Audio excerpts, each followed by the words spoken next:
Merhaba arkadaşlar, ben Elif Prenvise. Bebeğim Örgülerim örgü kanalıma yeniden hoş geldiniz. Yine sizlere çok güzel bir yelek anlatımı yaptım. Ben çok keyifli ördüm. Eminim siz de aynı keyifle öreceksiniz. Hiç gözünüz korkmasın. İsmi biraz korkunç, yılan güle dolandı, ama kendisini örmek hiç de zor değil. İşlemelerini yapmak bir o kadar zevkli arkadaşlar. Çok keyifle ben de ördüm ve işledim. İşleme tecrübem benim de çok yok, ama buna rağmen bakın ne kadar düzgün iş çıkardım. Ben işleyebiliyorsam siz de işleyebilirsiniz. O yüzden hiç gözünüz korkmasın. Kendi kalıbımla var olan model çalışmasını yelekte kullandım arkadaşlar. Kalıp bana aittir. Model zaten çok bilinen, çok eski bir modeldir. Birçok yerde rastlamışsınızdır. 1,5 yumağa yakın ip kullandım. Aslında tam 1,5 yumak bile kullanmadım arkadaşlar. Önce farklı bir iple başladım. İp ince geldi. Göreceksiniz videonun içerisinde. İpi değiştim ve biraz daha tok olan Bravo'nun bambu serisiyle ördüm. İpin özellikleri videonun içerisinde var. O yüzden mümkün mertebe böyle tok iplerle örmeye gayret edin. Tok iple ördüğümde arkadaşlar aldığım sonuç bu oldu işte. Harika bir çalışma oldu. Çok güzel kol evimiz ve yaka oyuntumuz var. Enimiz, boyumuz ve kol evi mesafelerimizde, her şeyimizde harika bir kalıp oldu ve büyük bir çalışma oldu. Hemen ölçülerini vereyim. Kaç santim yeleğimiz arkadaşlar? Omuzdan etek ucuna kadar 36,5, hatta biraz esnerse 37 santim yani, ama biz yine 36-buçuk santim diyelim. Enimiz var, boyumuz var ve 32 santimde enimiz var arkadaşlar. Yani oldukça büyük. Bence 3, 4, 5 yaşa kadar çocuğun gelişimiyle alakalı giyilebilecek bir çalışma oldu. Önlerimiz bu görmüş olduğunuz yılan güne dolandım modeliyle örülüp çok basit bir işleme çalışmasıyla süsleniyor.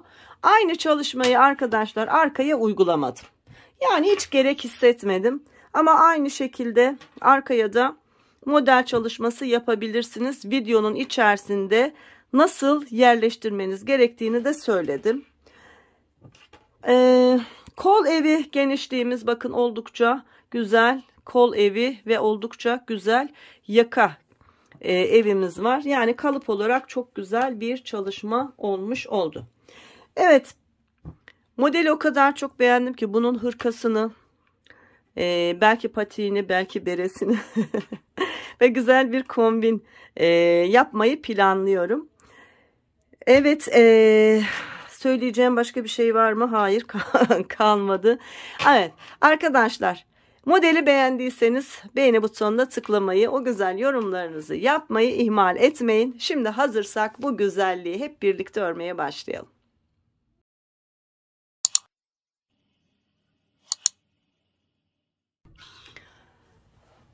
Arkadaşlar, yelek modelimin çalışmasını Himalaya'nın Everyday Bebe Lux serisiyle öreceğim. Anti peeling özelliği olan 100 gram ağırlığında ve 250 metre uzunluğunda güzel bir örgü ipi. Fakat Nako Elite Baby ve Alize Baby Best'ten gram ve uzunluk olarak aynı olmasına rağmen arkadaşlar biraz daha böyle ince bir ip bu ip. Özellikle bazı örgüler daha ince iplerle daha güzel görünüyor ya. Eğer öyle bir model öreceksem bu tarz ipleri tercih ediyorum. Renk numaramda arkadaşlar tam beyaz değil, bu kırık beyaz bir ip ve renk numaram 70401. Evet. Anti peeling özelliği hakkında hep anti peeling diyoruz ama ne demek? Burada açıklama da yapmışlar. İsterseniz onu da okuyayım size. Diyor ki giyim ve yıkama esnasında oluşabilecek hav ve tüylülüğe karşı dayanıklıdır. Diğer akrilit elyaflara göre çok daha dayanıklı olduğundan ürünleriniz kullandıkça oluşan yıpranmalar daha az olur diyor. Bu ürünümüz daima yeni örülmüş gibi kalır diyor. Yani bununla örülen örgüler ilk günkü gibi kalır diyor. Anti peeling elektriklenme, yani statik elektrik, diğer elyaf iplere göre, benzeri iplere göre bu ipte çok daha düşük olduğunu söylüyor.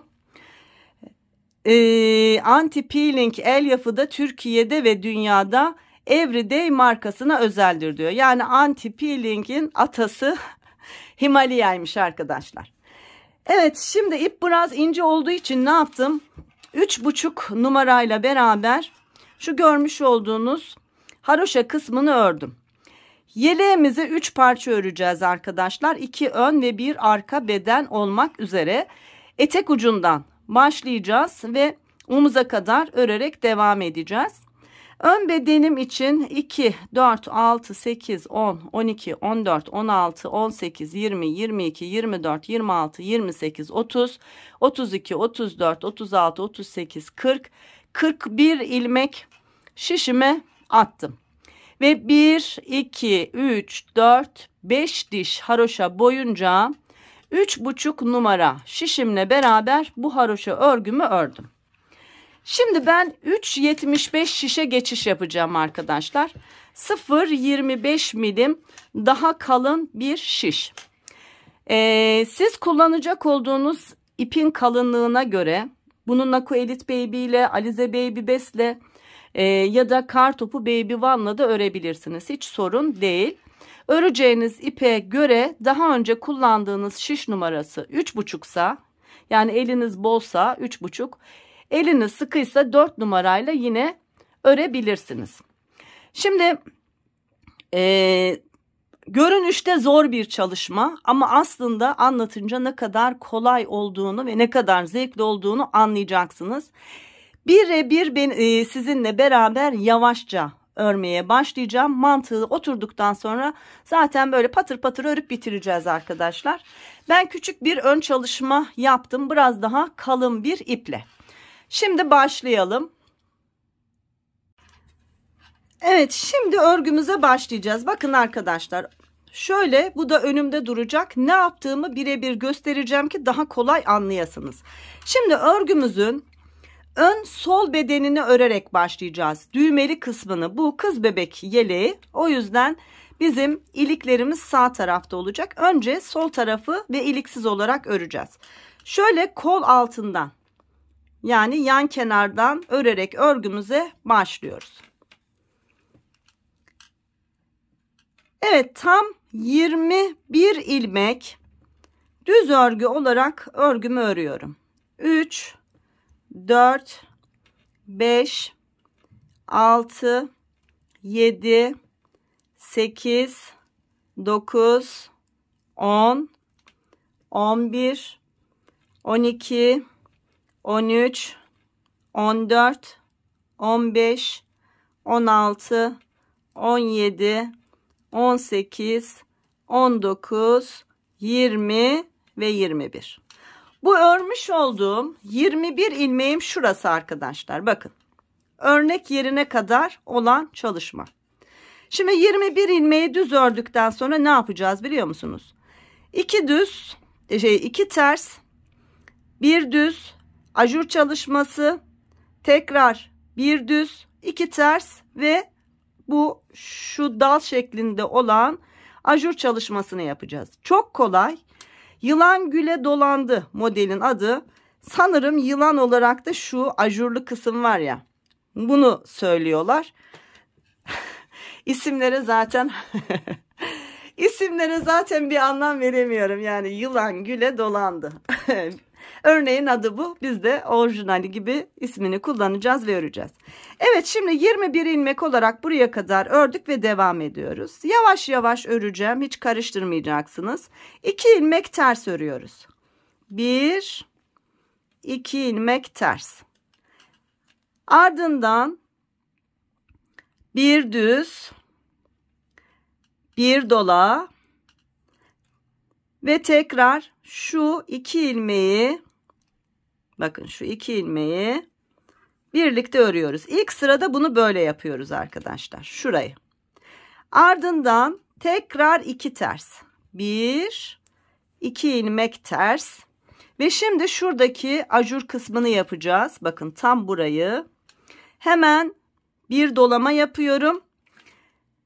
Yani bir artış yapıyorum. Şimdi 2 ilmeği birlikte düz olarak keseceğim. Bakın ilmeklerimin yönü ters olduğu için düzeltiyorum. Eğer sizin de tersse benim gibi düzeltin. Ve 2 ilmeği birlikte düz olarak örüyorum. Ardından 6 ilmek şu kenarda haroşa pat kısmını bırakacağım. Düğme dikilecek yerlerimiz. Yani 2, 4, 6 ilmek bırakacağım. 2, 4, 5 ilmek de şuradaki düz ilmeklerimiz. Önce düzleri örüyoruz. 1, 2, 3, 4, 5 ilmeğimi düz ördüm. Ardından 6 ilmeğimi haroşa örgü olarak örüyorum. Eğer benim gibi haroşalarınızı düzden örüyorsanız bu ilmeklerin tamamını düz olarak da örebilirsiniz. Bazı arkadaşlar haroşaları tersten ördüğü için özellikle düz ve haroşa ilmeklerin yerlerini söylüyorum ama düz örgü ören arkadaşlar haroşayı onlar da bu sefer karıştırıyorlar. Buna nasıl çözüm bulacağım bilmiyorum arkadaşlar. Evet, şimdi örgümüzün arka tarafı. Bakın arkayı çevirelim. Ne yapıyoruz? 6 ilmek haroşa. İlk ilmeği boşalıyorum. Ardından 2, 3, 4, 5, 6 ilmeğe haroşalarımı tamamlıyorum. Ardından 5 ilmek düz örmüştük. 1, 2, 3, 4, 5 ilmeğimizi düz ördük. Şimdi arkadaşlar ne yapıyoruz biliyor musunuz? Şu bir ilmek vardı. 2 ilmeği birden kestiğimiz ilmek ve bir ajur çalışmamız vardı. Görüyor musunuz? Bunları da ters olarak örüyoruz. 1, 2. Yani ne olmuş oldu? 2, 4, 6, 7 ilmek ters örgümüzü ördük. 2 ilmek düzüm var. Zaten belli. 1, 2 ilmeği düz olarak örüyorum. Şimdi şu yılan diye adlandırılan şu görüntülü olan yerimize geldik. Burada da ne yaptık? 2 ilmeği birlikte örerek kestik. Arada bir dolama yaptık. Bunu bir kere yaptık şu kesmeyi. Artık yapmayacağız. Şimdi nasıl öreceğiz biliyor musunuz? İpi kendimize alacağız. Bu 2 ilmeği şöyle birlikte ters olarak öreceğiz. Ardından bir dolama yapacağız. Ve yandaki ilmeği ters olarak öreceğiz. Bu hem önde hem arkada bu şekilde örülecek arkadaşlar. Şimdi ön sırada daha rahat anlayacaksınız. İlk kurulum yaptık. İkinci ön sırada artık kesme yapmayacağız. Burada zaten kesip artırmış olacağız. Şu anda ilk kesmeyi ilmek sayımız değişmesin diye yaptık. Yoksa 42 ilmek olacaktı. Evet, ondan sonra yine şu ilmeklerim var. Bakın 2 önde düz, ters önde ters, arkada düz olan 2 ilmeğimi düz örgü olarak ördüm. Sonra ters örgülerle artık şuradaki 21 ilmeğimi örüyorum. 4, 5, 6, 7, 8, 9, 10, 11, 12, 13, 14, 15, 16, 17, 18, 19, 20 ve 21. Sırayı tamamladık. Örgümüzün ön tarafını çevirelim. Şu çalışmamızın da ön tarafını çevirelim. Şimdi tekrar geleceğiz. Aynı şey hiç değişmeyecek. 21 ilmeği öreceğiz. 2 ters. Şu aradaki ajurlu çalışma 2 ters ve yine ajur artışı yapacağız. Aynısının tekrarını yapacağız. Hemen yapalım. Önce 21 ilmeğimizi düz örgü olarak örüyorum.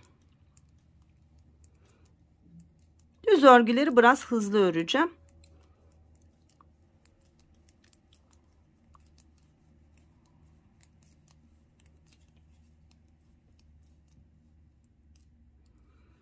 Evet, ördüm. 21 ilmek düzden sonra 2 ilmek tersim var. Bu hiç değişmiyor. 1, 2 ilmek tersimi ördüm. Şimdi şu aradaki yılan görüntüsünde olan ajurlu çalışma. Şimdi burada hep aynı şeyi yapacağız. Arkada bunu tersten ördük. Önde düzden öreceğiz. Şu benim ilmeğim yine ters olduğu için bunların yönünü değiştiriyorum arkadaşlar. Ve 2 ilmeği birlikte, örgümün düz tarafı olduğu için düz olarak birlikte örüyorum. Ardından bir dolama yapıyorum. Yanındaki ilmeği düz örüyorum. Arkada da ters olarak örüyorum. Yine artırma yapıyorum. Sadece burada. Diğer şu ajur artışını sadece önlerde yapıyoruz. Şimdi bunu bitirdik. 1, 2 ilmek ters. Bir önceki ajur çalışmamız var. Bu böyle sola doğru açılarak gidecek. O yüzden önce bu ilmeği düz örüyorum. Sonra bir artış yapıyorum ve yanındaki 2 ilmeği, şu 2 düz ilmeği yönlerini değiştirerek sağdan sola doğru kesiyorum. Bak. Şu artıştan dolayı. Biraz sonra bu da değişecek arkadaşlar. Bu sadece şu anki görünüm için. Şuranın şöyle dümdüz dal gibi görünebilmesi için buraya kadar olan şu ilk 4, 1, 2, 3, 4 tane ajur artışını buradan kesimleri yaparak öreceğiz. Sonra değiştireceğiz. Burası başlangıcımız. O yüzden yavaş yavaş anlatıyorum. Evet, 2 ilmeği birden ördükten sonra bakın 1, 2, 3, 4 ilmek düz. 1, 2, 3, 4, 5 ilmek haroşayla sıramı tamamlıyorum. Ön sıramız bitti. Çevirelim. Biraz daha böyle bakarak ilerleyelim. Siz de ne yaptığımızı görün. Şimdi arka sırada aynı şeyi yapıyoruz. İlk 6 ilmeğim haroşa. 2, 3, 4, 5, 6 ilmek haroşadan sonra ipi kendime aldım. Ters örgülere başladım. Şunları örüyorum. 1, 2, 3, 4, 5 ilmeğimi ters ördüm. Roba artışım var. Ajur artışım var. Bu artış ilmeğimi ördüm. 6. Yanındaki ilmeği ördüm. 7 ilmek ters. Yine buraya geldim. 2 ilmek düz. 2 düzümü ördüm. İpi kendime aldım. Bu yılan olan kısım. Bu ajurlu kısım.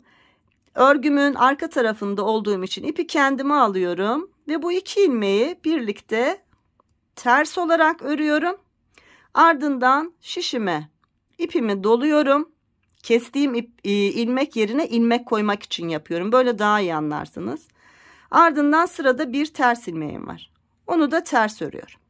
Bakın bu görüntü, şu görüntü bu yaptığımız çalışmadan kaynaklı oluyor. Bunu hem önde hem arkada yapıyoruz. Önde düz, arkada ters örerek yapıyoruz. Ardından 1, 2 ilmek düz ve 21 ilmek tersle sıramı bitiriyorum. Bu kadar kolay. Tane tane anlatmaya devam edeceğim. Biraz uzun olabilir. Ama mantığını kavramanız için, herkesin örebilmesi için böyle anlatmam gerekiyor. Zaman zaman abonem olmayan, sanırım tesadüfen kanalımı izleyen birkaç arkadaş çok konuşuyorsunuz diye sitem etmiş ama şayet konuşmazsam, şayet detaylı göstermezsem hiçbir anlamı kalmayacak, öğrenemeyeceksiniz. O yüzden böyle gösteriyorum. Şimdi ne yaptık? 1, 2 tane ajur çalıştık. Tekrar öndeyiz. Bunu 4'e tamamlayacağız. 4 olana kadar aynı şeyi yapacağız. Yapalım. Bir kez daha göstereyim. Yine 21 ilmeğimi düz örgü olarak örüyorum.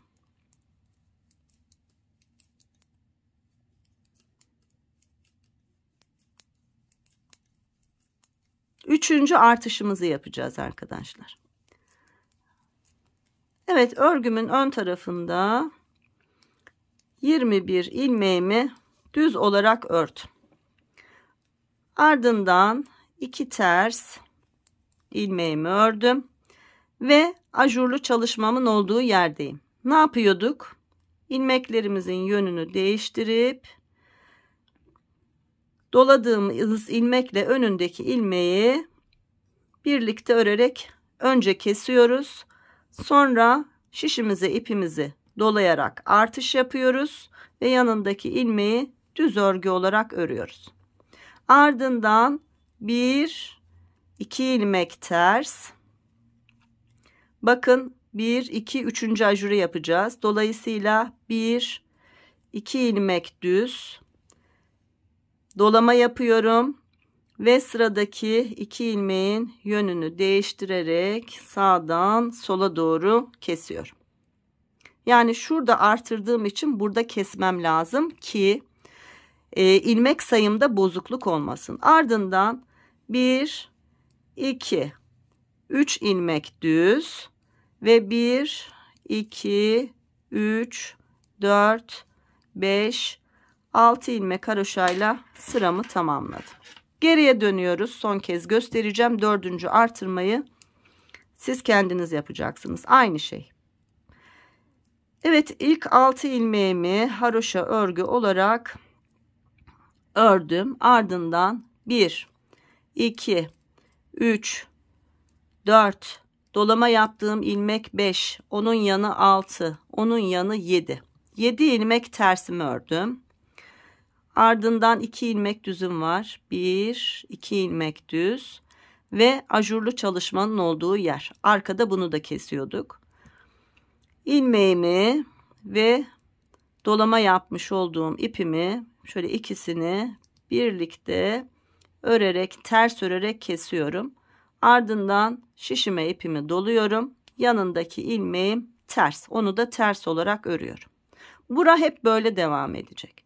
Sonra 1 2 ilmek düz ve 21 ilmek tersle beraber sıramı tamamlıyorum.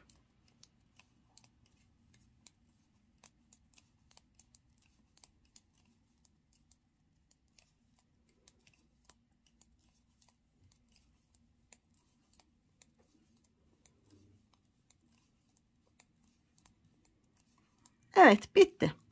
Şimdi arkadaşlar bakın. 1 2 3 tane ajur çalışması yaptık. Şuraya kadar 1 2 3. Şimdi bunu 4'e tamamlayacağız. Artık göstermeyeyim, zaman kaybı olmasın. Çünkü üst kısımlarda farklı anlatmam gereken yerler var. Yine ne yapacağız? 21 ilmeği öreceğiz. Ardından 2 tersimizi öreceğiz.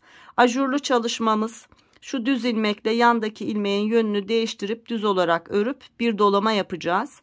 Tekrar bir düz 2 ters örgü ördükten sonra 1 2 3 ilmek düz ördüğümüzde bakın şöyle yana doğru ajurlar kayıyor. 3 düzden sonra bir dola, 2 ilmeği birlikte kes, ardından 2 düz 6 ilmek haroşayla sırayı tamamlayacağız ve arkaya döndüğümüzde 6 haroşadan sonra 2 4 6 7 ilmek ters, 2 düz, yine ajur çalışmamız, ters ilmeğimle dolama yaptığım ilmeğimi birlikte örerek keseceğim. Bir dolama, bir ters, 2 düz ve 21 ilmekle sıramızı tamamlayacağız. Şu ilk düz olan çalışmayı bitirmiş olacağız. Ondan sonra da arkadaşlar şu ikinci kez ajurlara başlayacağız. Bu 4'ü burada tamamladıktan sonra yeni bir ajur çalışmasına başlayacağız. Bunlar toplamda 1 2 3. Sonra bu taraftan başlayacağız. 1 2 3 diye devam edecek ama şurada küçücük bir ayrıntı daha olacak. Onu da göstereceğim. Şimdi 4'ü tamamlayalım. Ondan sonra şu üstteki kuruluma yine birlikte devam edelim. Evet arkadaşlar bakın 4. kez artışımı yaptım. Burada kesimimi yaptım. Şu ajur çalışmasını da aynı şekilde uyguladım. Şimdi ne yapacağız biliyor musunuz? Artık şuradan kesim yapmayacağız. Hep şu ilk 21 ilmeğimiz var ya. Bunun şu 20. ve 21. ilmeğini keseceğiz ki onun da sebebini söyleyeyim, mantığını anlayın. Bakın hep buradan keseceğiz ki şu çiçekli ve dallı, yani gül diye adlandırılan model böyle sağa sola dönebilsin diye. Sadece amaç bu. Burada kesmiş olmamızın sebebi şurayı düz çıkmış olmamız arkadaşlar. Eğer burada değil de burada kesseydik buraya da yatay olarak başlayacaktık. Model böyle düz bir ağaç gibi önce çıkıyor şu 4 sıra boyunca. Ondan sonra yatay bir şekilde sağa sola yatmaya başlıyor. Şimdi ikinci ajur çalışmamıza başlayacağız. Şu ikinci dörtlüye başlarken kesimlere de burada başlayacağız. Yine çok kolay. Değişen hiçbir şey yok. Sadece kesimi oradan yapacağız. Başlayalım.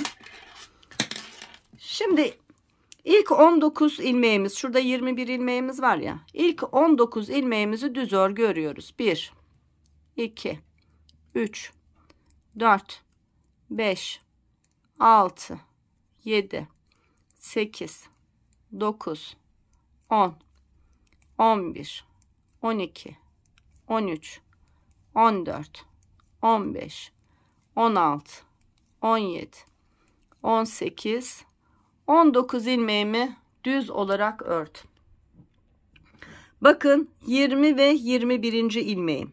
Şimdi bu iki ilmeği şöyle soldan sağa doğru birlikte düz olarak örüyorum. Kesimi burada yaptık. Başka kesim yapmayacağız. Sonra geliyorum. 1, 2 ilmek tersimi örüyorum. Bu ajurlu çalışmamız önde ve arkada hep kesiliyor. Bu değişmiyor. Bu iki ilmeğin önce yönünü değiştiriyorum.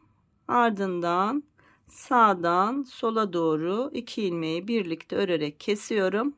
Ve kestiğim ilmeği bir dolama yaparak tekrar artırıp bir ilmek düz örüyorum. Ardından 1, 2 ilmek ters. Şimdi yeni ajur çalışmasına başlayacağız. Zaten ilkini bakın bu iki tersten sonra yapmıştık. 4'ü tamamlayıp bitirdik. Şimdi ikinci kez başlayacağız. Yine burada. Değişen bir şey yok. İpimi doluyorum. Kesme de yok. Burada kesme yapmıştık ya, o kesmeyi burada yaptık. O yüzden burada yok. Dolama yaptıktan sonra 1, 2, 3, 4, 5, 6, 7 ilmeğimi düz örüyorum. 6 ilmek haroşayla sıramı tamamlıyorum. İkinci kurulumu yaptık. Arka sırada ajur çalışmanın şuradaki kesme işlemini yapıyoruz. Diğer ilmekleri düzleri düz, tersleri ters, haroşaları haroşa örüyoruz. Bakın 1, 2, 3, 4, 5, 6 ilmek haroşa, ipi kendime aldım. Ters örgüye başladım. 1, 2, 3, 4, 5, 6, 7, artırma yaptığım, dolama yaptığım ilmekle 8 ilmeğimi ters ördüm. Ardından 1, 2 ilmek düz ve ajur çalışmamın olduğu yerdeyim. İpi kendime aldım. 2 ilmeği birlikte ters olarak ördüm. Bir artış yaptım. Bir ters. 1, 2 ilmek düz ördüm. Burada artık 2 ilmeği birlikte ördüğüm için 21 ilmek yerine 20 ilmek kaldı. 20 ilmek tersle beraber sıramı tamamlıyorum. Bu kadar kolay. Hep aynı şeylerin tekrarını yapacağız.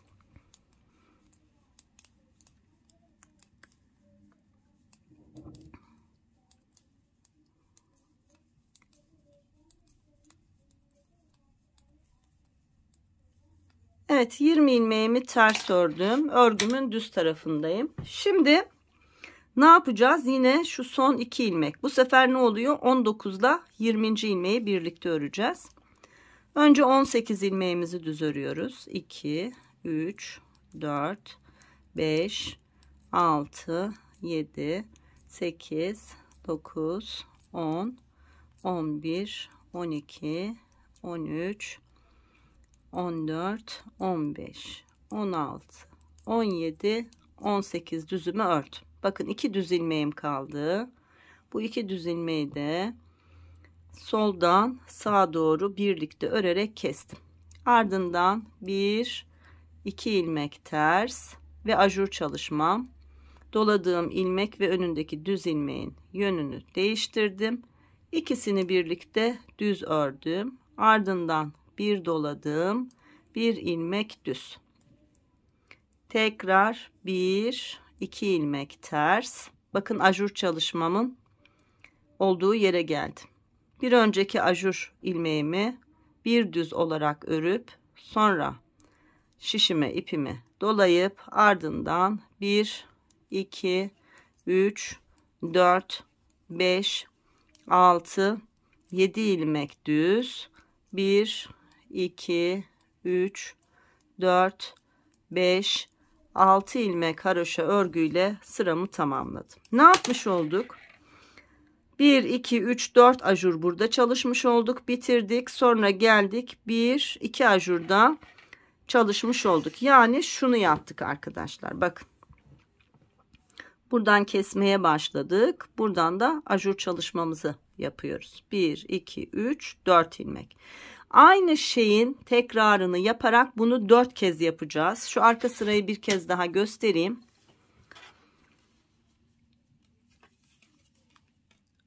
İlk 6 ilmeğim haroşa örgü.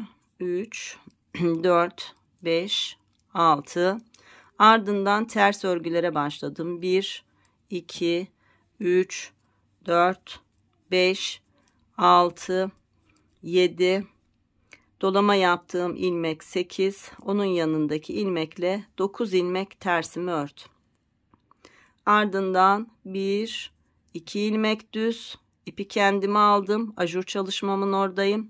2 ilmeği birlikte kestim. Bir dolama yaptım. Bir ters. 1, 2 ilmek düz ördüm. 21 ilmeğim 20 ilmeğe düşmüştü. Tekrar kesme yaptım ve 19 ilmeğim kaldı. Bu 19 ilmeğimi de ters örgü olarak örüp sıramı tamamlıyorum.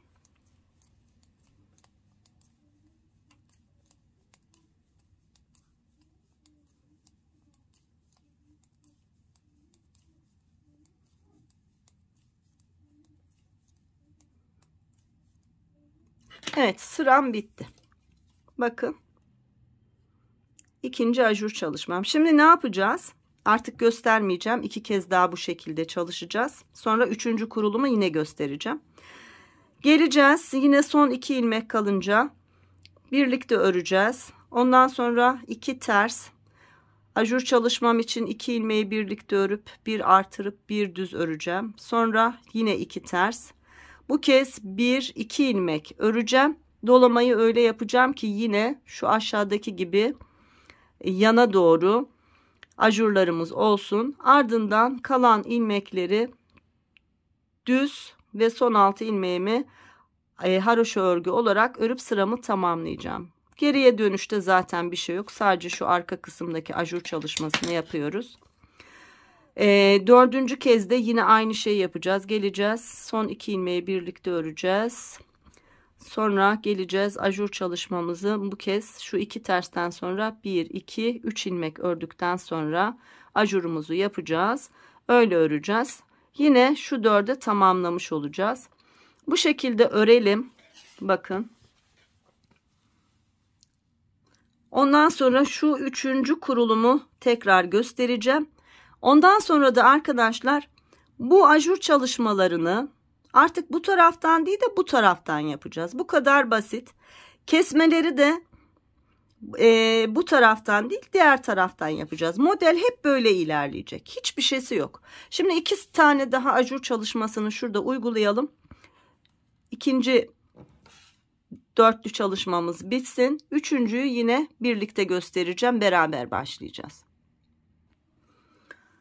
Evet, 4. ajur çalışmamı bitirdim. Arka sırada da ilmeklerimi ördüm. Bakın şimdi ne oldu? 1, 2, 3, 4'e tamamlamış olduk. Şimdi 3. kez ajur kurulumu yapacağız. Yine aynı şeyler ama ben yine göstereceğim sayarak. Şimdi başlıyoruz. 1, 2, 3, 4, 5, 6, 7, 8, 9, 10, 11, 12, 13, 14, 15 ilmeğimi ördüğümde 2 düz ilmeğim kalıyor 2 tersten önce. Soldan sağa doğru 2 ilmeği birlikte örerek kestim. 2 ters ilmeğim var. 1, 2 ilmeğimi ters ördüm. Ajurlu çalışmamın olduğu yerdeyim. İlmeklerimin yönlerini düzelttim ve ikisini birlikte ördüm. Bir kez doladım. Bir düz ilmeğim var. Onu düz ördüm. Ardından 1, 2 ilmek ters. Şimdi 3. kez ajur kurulumu yapacağız. Ne yapıyorum? Şişime ipimi doluyorum ve sıradaki ilmeği düz olarak örüyorum. Sonra devam ediyorum. Bakın 2 doladıktan sonra 3, 4, 5, 6, 7, 8, 9, 10, 11 ilmek düz. 1, 2, 3, 4, 5, 6 ilmek haroşayla sıramı tamamladım. 3. kurulumu yaptım. Arka sırayı da beraber örelim. 1, 2, 3, 4, 5, 6 ilmek haroşa. Ardından ters örgüye başlıyorum. 1, 2, 3, 4, 5, 6, 7, 8, 9, 10, 11 dolama yaptığım ajur çalışmamla 12 ilmek ters ördüm. Ardından 2 düz ve ajur çalışmam için doladığım ilmek ve öncesindeki ilmeği birlikte ters ördüm. Bir dolama yaptım. Tekrar bir ters ilmek ördüm. Ardından 1, 2 ilmek düz ve şimdi terslere başlıyorum. İpi kendime aldım. 1, 2, 3, 4, 5, 6, 7, 8, 9, 10, 11, 12, 13, 14, 15, 16 ilmek tersle beraber sıramı tamamlıyorum. Şimdi arkadaşlar yine buradan kesmeye devam edip şurada 2., 3. ve 4. ajur çalışmalarımızı yapalım. Aynı şeyler. Sonra ajur çalışmamızın ve kesim yaptığımız kesim çalışmamızın yerini değiştirerek bu kez 3 tane böyle ajurlu çalışmayı kol altı kısmımıza, yan kenarımıza çalışmaya başlayacağız. Bu şekilde de böyle dolanarak örgü devam edecek. Evet, şimdi bir kez kurulum yaptık. Bir ajur çalışması yaptık. Bunu 4'e tamamlayalım. Sonra diğer tarafa kuruluma beraber devam edelim. Arkadaşlar bakın 3. kez ajur çalışmamı çalıştım. 1, 2, 3, 4'e tamamlamış oldum. Ve görmüş olduğunuz gibi bu kol altına doğru ilmek sayımız azaldı. Bu dalları bu tarafa yatırmış olduk. Şimdi şu çalışmanın aynısını burada uygulayacağız. Kesmelerimizi de bu tarafta yapacağız. Değişen hiçbir şey yok. Çok kolay. Sadece yönümüzü değiştireceğiz. Başlayalım hemen. 1, 2, 3, 4, 5, 6, 7, 8, 9, 10, 11, 12, 13 düz ilmeğim var burada. Bu 13 düz ilmeğimi ördüm. Şimdi ajur çalışmasına başlıyorum. Şişime ipimi doluyorum. Şöyle dolayınca daha küçük oluyor. Eğer benim gibi örüyorsanız. Ardından 2 ilmek tersimi örüyorum. Bakın dolamış olduğum ilmek burada. Ardından 2 ilmek ters. Sonra ajur çalışmamın olduğu yer. Bu 2 ilmeğimi birlikte düz olarak keseceğim. Şu kameram biraz daha böyle düzgün oldu. Evet, böyle çalışalım. Evet, bu 2 ilmeği birlikte örerek kestim. Bir doladım. Sıradaki ilmeğimi düz olarak ördüm. Ardından 1 2 ilmek tersimi ördüm. Bakın düz örgülerimin olduğu yere geldim. Ajur çalışmamın olduğu yere geldim. Artık burada ajur yapmıyoruz. Burada başladık. Buradaki kesmeyi de hemen burada yapıyoruz.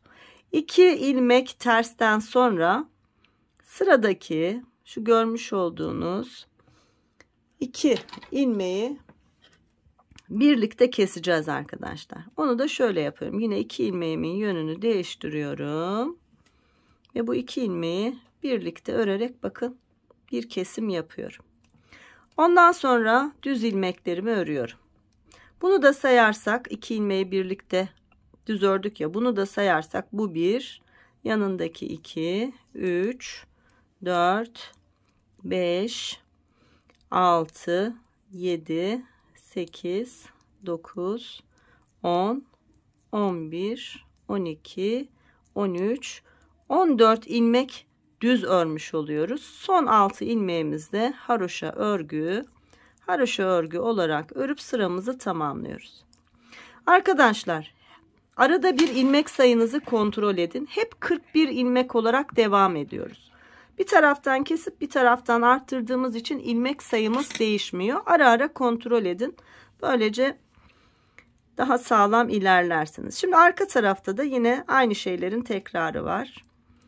İlk 6 ilmeğim haroşa örgü. Ardından 1, 2, 3, 4, 5, 6, 7, 8, 9, 10, 11, 12, 13 ve son 2 ilmeği birlikte ördüğüm ilmeğimle 14 ilmeğimi ters ördüm. Ardından 1 2 ilmek düz ajur çalışmamın olduğu yerdeyim. 2 ilmeği birlikte örerek kestim. Bir doladım. Yanındaki ilmeği ters olarak ördüm. Ardından 1 2 ilmek düz ve ilk ajur çalışmama başlıyorum. Ters örgülerle 1, sonra devam ediyorum. 2, 3, 4, 5, 6, 7, 8, 9, 10, 11, 12, 13, 14 ilmek tersle sıramı tamamladım. Bakın, kesimlere burada başladık. Ajurlarımızı diğer tarafta çalışmaya başladık. İkinci kez göstereceğim. Ardından 3 kez aynı şeyi yapacağız. Hep bu taraftan keseceğiz ve hep ajur çalışmamızı 4 tane olunca yenileyeceğiz. İkincisini yapacağız. 4 tane olunca yenileyeceğiz ve üçüncüsünü yapacağız. Bu şekilde 3 kez ajurumuzu tamamlamış olacağız. Şimdi ikinci kez ve son kez gösteriyorum. Çünkü video çok uzun olacak. 2, 3, 4, 5, 6, 7, 8, 9, 10, 11, 12, 13 ilmek düz ördüm arkadaşlar. Bakın, ajur çalışmam, bir önceki ajur çalışmam burada. Böyle devam edebilmesi için bunun hemen öncesinde dolamamı yapıyorum. Şöyle bu tarafa kayacak. Ardından dolama yaptıktan sonra bir düz, sonra 1 2 ilmek ters. Ajurlu çalışmamın olduğu yerdeyim. 2 ilmeği birlikte düz olarak ördüm. Bir doladım. Sıradaki ilmeği düz ördüm. Ardından 1 2 ilmek ters ördüm ve kesme yapıyoruz. Sıradaki 2 düz ilmeğin yönünü değiştirdim ve 2 ilmeği birlikte düz olarak ördüm. Bunu birinci ilmek kabul ettim. Devam ediyorum. 2 3 4 5 6 7 8 9 10 11 12 13 ilmek düz. 1 2 3 4 5 6 ilmek haroşayla sıramı tamamladım. İkinci kez artış yaptım ve ikinci kez kesim yaptım. İçim rahat etmedi. Şu arka sırayla bir daha ön kısmın ajurunu göstereceğim. 2 3 4 5 6 ilmek haroşa. 1 2 3 4 5 6 7 8 9 10 11 12 13 ilmek ters. 1 2 ilmek düz. Ajur çalışmamın olduğu yerdeyim. 2 ilmeği birlikte ters olarak ördüm. Bir doladım ve yanındaki ilmeği ters olarak ördüm. Ardından 1 2 ilmek düz. Sonra ipi kendime aldım. Ters örgülere ve ajur çalışmama başladım. Bir düzden sonra dolamış olduğum ilmeğim, ikinci ajurum, onu da ters ördüm. Sonra devam ediyorum. 3 4 5 6 7 8 9 10 11 12 13 14 15 ilmekle sıramı tamamladım. Bakın 1 2 ilmek ajur. Şunu çalıştık ve böyle devam edeceğiz. Şurayı bir kez daha göstereceğim. İçim rahat etmedi. Anlaşılmayan hiçbir yer kalsın istemiyorum. Çünkü çok da güzel bir örnek. Başlayan herkes örebilsin. Evet, 2 4 6 7 8 9 10 11 12 13 ilmek ördüğümde bakın arkadaşlar, bir ikinci ajur çalışmamın olduğu yerdeyim. Böyle açılabilmesi için hemen 13 ilmekten sonra bir doladım. Sıradaki 2 ilmeği düz olarak ördüm. Bir sonraki artışta burası 3 olacak. Dördüncü artışta 3 olacak. Sonra sırada 2 ters ilmeğim var. Bu 2 ters ilmeğimi ördüm. Ajur çalışmamın olduğu yerdeyim. 2 ilmeğimin yönünü değiştirdim ve birlikte ördüm. Bir doladım, bir düz ördüm. Tekrar 1 2 ilmek tersten sonra sıradaki 2 ilmeğin yönünü değiştirip ikisini birlikte örerek kestim ve üçüncü kez ajur çalışmamı uygulamış oldum. Evet, bunu 4'e tamamlayalım. Sonra tıpkı şurada yaptığımız gibi ikinci kez ajur kurulumu yapacağız. Yine geleceğiz arkadaşlar. Şu 2 ters ilmeğin hemen öncesinde başlayacağız ve 1 2 3 4 diye devam edeceğiz. Şuradaki kesmeleri hiç unutmuyoruz. Sonra ikinci 4'ü tamamladıktan sonra tekrar geleceğiz. Üçüncü kez 2 ters ilmeğimizin önünden 3. ajur çalışmasına başlayacağız. 1 2 3 4 diye devam edeceğiz. Yine buralarda ip kesmeleri örgümüzün düz tarafında yapacağız. Şu kısmı da hem önde hem arkada arkadaşlar. Ön taraftan düz, arka taraftan ters olacak şekilde 2 ilmeği birlikte örüp sonra bir artış yapacağız. Ve ne yapmış olacağız? Bakın. 1 2 3 sağda, 1 2 3 solda olacak şekilde ajurlarımız oluşmuş olacak. Şu ağacın gövde kısmı olan yerde böyle dalgalanarak devam etmiş olacak. Bu şekilde örelim. Sonra tekrar şu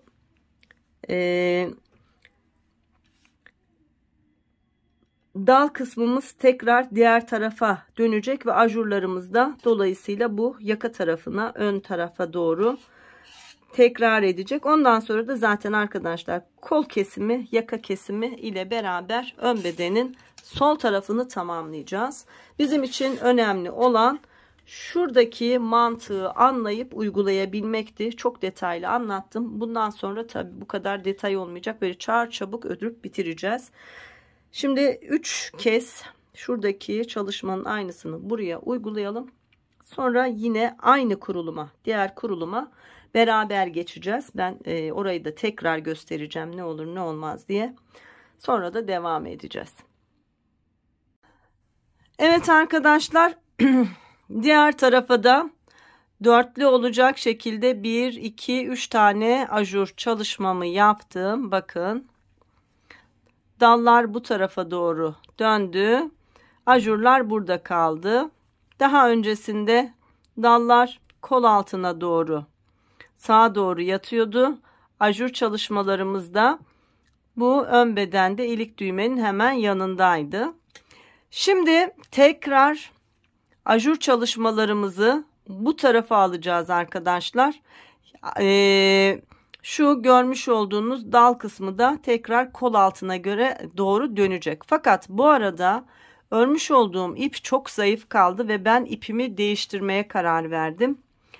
Bakın böyle daha tok bir iple örünce daha da güzel oldu ve biraz daha da büyük olacak dolayısıyla. Hangi iple ördüm? Bravo'nun bambu serisiyle örmeye başladım arkadaşlar. 100 gram ve 230 metre uzunluğunda, %50 akrilit, %50 bambu içeriği olan güzel bir örgü ipi. Yine tam beyaz değil, kırık beyaz. Renk numaram da 001. Evet, şimdi 3 kez tamamladık. Artık kesimlerimizi bu taraftan yapacağız ve ajurlarımızı yine diğer taraftan çalışmaya başlayacağız.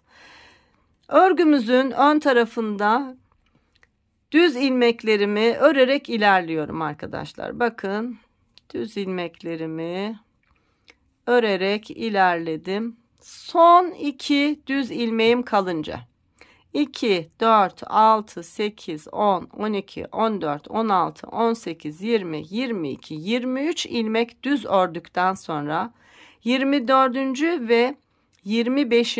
ilmeğimi şöyle soldan sağa doğru birlikte örerek kesim yapıyorum. Tıpkı şuradaki kesimin aynısını yapacağız. Değişen hiçbir şey yok. Ardından 2 tane ters ilmeğim var. 1, 2 ilmek ters. Sonra ajur çalışmamın olduğu yer var. Bu yılan güle dolandı olan kısım. Burada da ilmeğimin yönünü değiştiriyorum. 2 ilmeği birlikte düz örüyorum. Bir kez doluyorum ve sıradaki ilmeği düz örüyorum. Tekrar 2 ters ilmeğim var. 1, 2 ters ilmeğimi örüyorum ve artık şu ajuru burada başlıyorum. 2 tersten sonra şişime ilmeğimi doluyorum. Ardından 1, 2, 3 ilmek düz örüyorum. Sonra 6 ilmek haroşayla sıramı tamamlıyorum. Birinci kurulumu yaptık. Şimdi örgümüzün arkasını yine beraber örelim. 1, 2, 3, 4, 5, 6 ilmek haroşa. Sonra ipi kendime aldım. 1, 2, 3, dolama yapmış olduğum ilmekle 4 ilmek ters ördüm.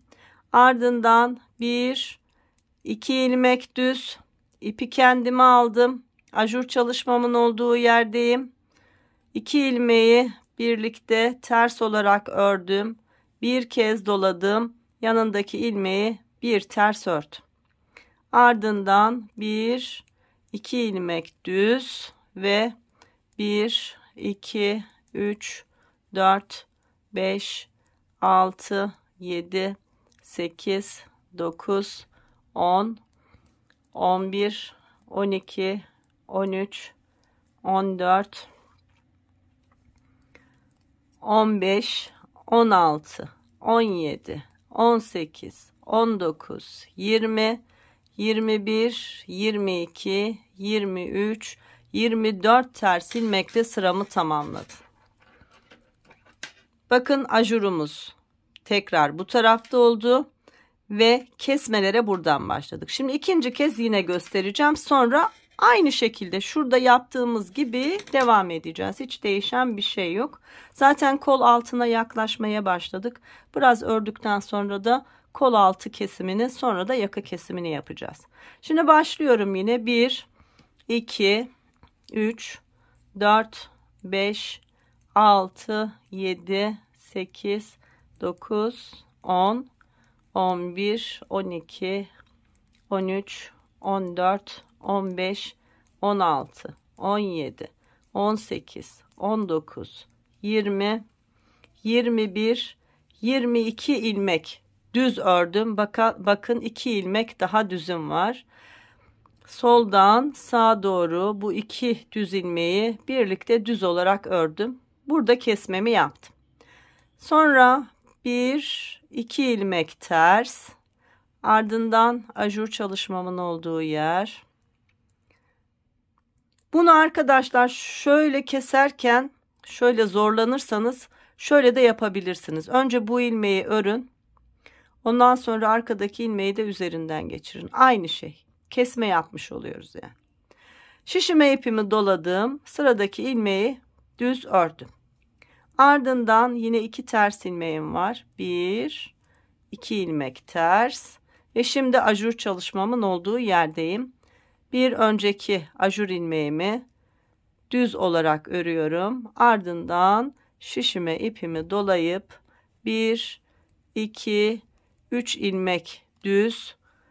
1, 2, 3, 4, 5, 6 ilmek haroşayla sıramı tamamladım. İkinci kez ajur çalışmasını ve aynı zamanda kesme çalışmasını yaptık. Şimdi arka sırayı da son kez öreyim.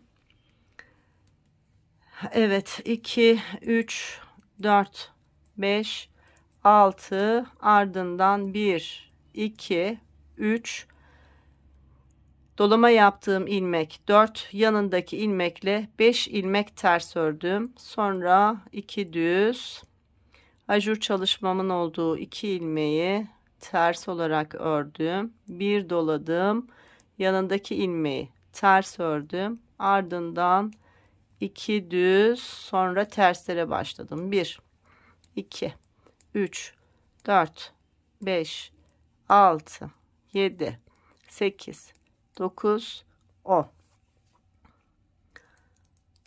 11, 12, 13, 14, 15, 16, 17, 18, 19, 20, 21, 22, 23.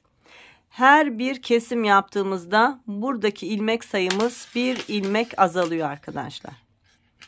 Şimdi yine burada kesim yapacağız. Aradaki ajur çalışmamız hep aynı devam edecek. 2 tersten sonra 2 düz örüp öyle bir artırma yapacağız. 3. kez. Sonrasında yine kesme yapacağız. Ajurumuzu çalışacağız. Geleceğiz. Burada bu sefer 3 ilmek düz örüp ajurumuzu öyle çalışacağız. Yani şuranın aynısını çalışacağız. Ardından tekrar edeceğiz. 1, 2, 3. Zaten hep öyle gidiyor. 1, 2, 3. 1, 2, 3. Şimdi burada da başladık. Biraz örelim. Kol altı kesimine kadar birkaç sıra daha. Ondan sonra kol altı kesimiyle birlikte devam edelim.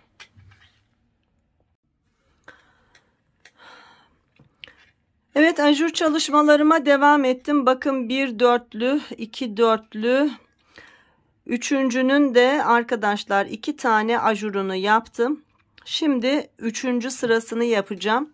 Bu yeterli bir uzunluk oldu. Şimdi kol altı çalışmasına da başlayacağız. Kaç santim örgü ördüm hemen onu söyleyeyim. Şöyle ölçtüğümde tam 25 santim uzunluğunda bir örgü örmüşüm. Yani kol altına kadar olan uzunluğumuz 25 santim. Şimdi bu sırada hem kol altı kesimine başlayacağız hem de 3. kez ajur çalışması yapacağız. Örgümüzün düz tarafındayız. Kol altımız zaten burada. Hemen kesime başlayacağız. 3 2 1 olarak kesim yapacağız. Yani ilk kesimimize 3 ilmek olarak başlayacağız. İlk ilmeği boşaldım. Sıradaki ilmeği düz ördüm. Arkadaki ilmeği üzerinden geçirdim 1. Sıradaki ilmeği ördüm. Arkadaki ilmeği üzerinden geçirdim 2 ve sıradaki ilmeği düz olarak ördüm. Arkadaki ilmeği üzerinden geçirdim 3. 41 ilmeğimiz vardı. 3 ilmeğimiz eksildi. Yani 38 ilmeğimiz kaldı. Şimdi devam ediyoruz.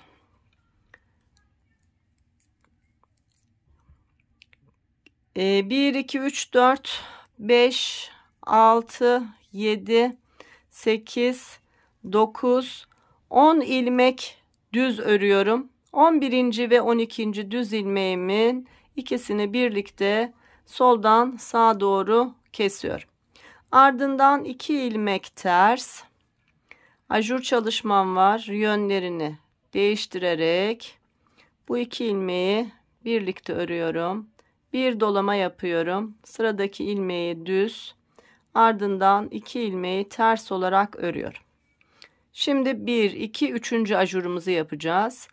1, 2 ilmek düz örüyorum. Bakın ajur yerimiz. 1 doluyorum. Ve 1, 2, 3, 4, 5, 6, 7, 8, 9, 10, 11 ilmek düz, 6 ilmek haroşa ile beraber sıramı tamamlıyorum. Artık örnek çalışmamı göstermeye arka sırada gerek yok. Şimdi arka sırayı örelim. Sonra ikinci kez kol altı kesimini yapalım.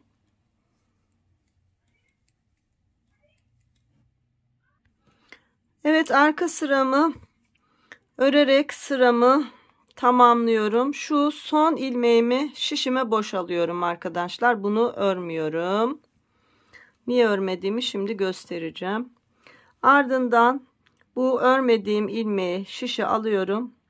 Yandaki ilmeği de şişe alıyorum. Bu arkadaki ilmeği üzerine geçiriyorum. Bir ilmek kesmiş olduk. Bakın çok düz bir hat elde ettik. Bunu böyle kesebilmek için yaptık. Şimdi tekrar bir ilmek daha örüyorum. Arkadaki ilmeği öndekinin üzerine geçiriyorum.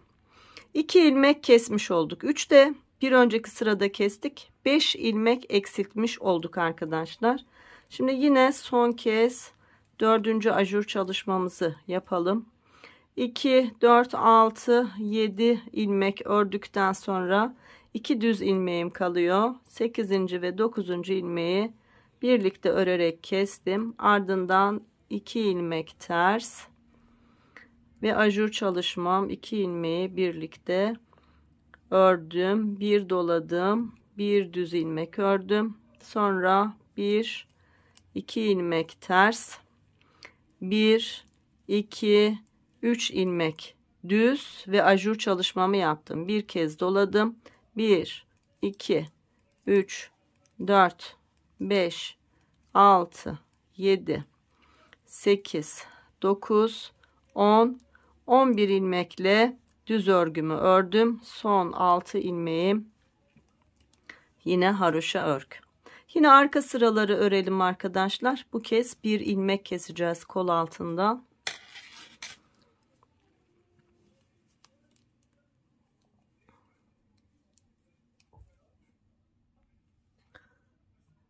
Evet, arka sırayı örüyorum. Yine son ilmeğimi boş aldım. Örgümü çevirdim. İlk ilmeğimi boş aldım. İkinci ilmeğimi boş aldım. Arkadaki ilmeği üzerinden geçirdim. Bir ilmek daha kesmiş olduk. Toplamda 6 ilmek kestik. Devam ediyoruz. Şimdi arkadaşlar 1, 2, 3 tane dörtlü ajur çalışmamızı bitirdik. Artık çalışmamıza buradan devam edeceğiz. Kurulumu buradan yapacağız ve kesmeleri de buradan yapacağız. Yani şuradaki çalışmanın aynısını uygulayacağız. Evet, başlayalım. 2, 3, 4, 5, 6, 7 ilmeğimi düz olarak ördüm. Ajur çalışmama başlıyorum. Bir doladım. Şöyle. Ardından 1, 2 ilmek ters ördüm. Bakın doladığım ilmek burada. Bu şekilde doluyorum ki şu ajurların yuvaları çok büyük olmasın. Ardından sıradaki 2 ilmeği ajur yerimin olduğu yerdeyim. Birlikte ördüm. Bir doladım. Bir düz ilmeğimi ördüm. Ardından 1, 2 ilmek ters ve şimdi şuradaki kesmeyi artık yapmadığımız için, burada ajur yaptığımız için burada kesmeye başlıyoruz. 2 tersten sonra sıradaki 2 düz ilmeğin yönlerini değiştirdim ve ikisini birlikte örerek kesmemi burada yaptım ve devam ediyorum.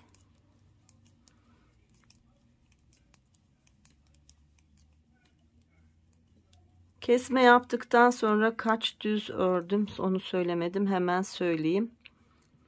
2 tersten sonra arkadaşlar 2, 4, 6, 8, 10, 12, 14 ilmek düz, 6 ilmek haroşayla sıramı tamamlıyorum. Yine arka sırayı örüp bitirelim.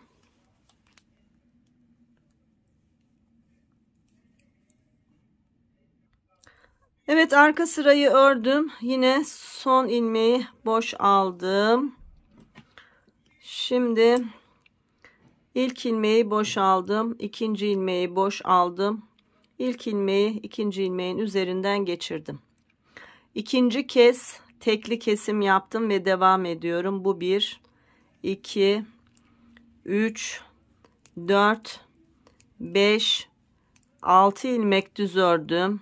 Bir doladım. Bakın ilk ajur çalışmam. Onu düz örüyorum. Ardından 1, 2 ilmek ters ve ajur çalışmamın olduğu yer.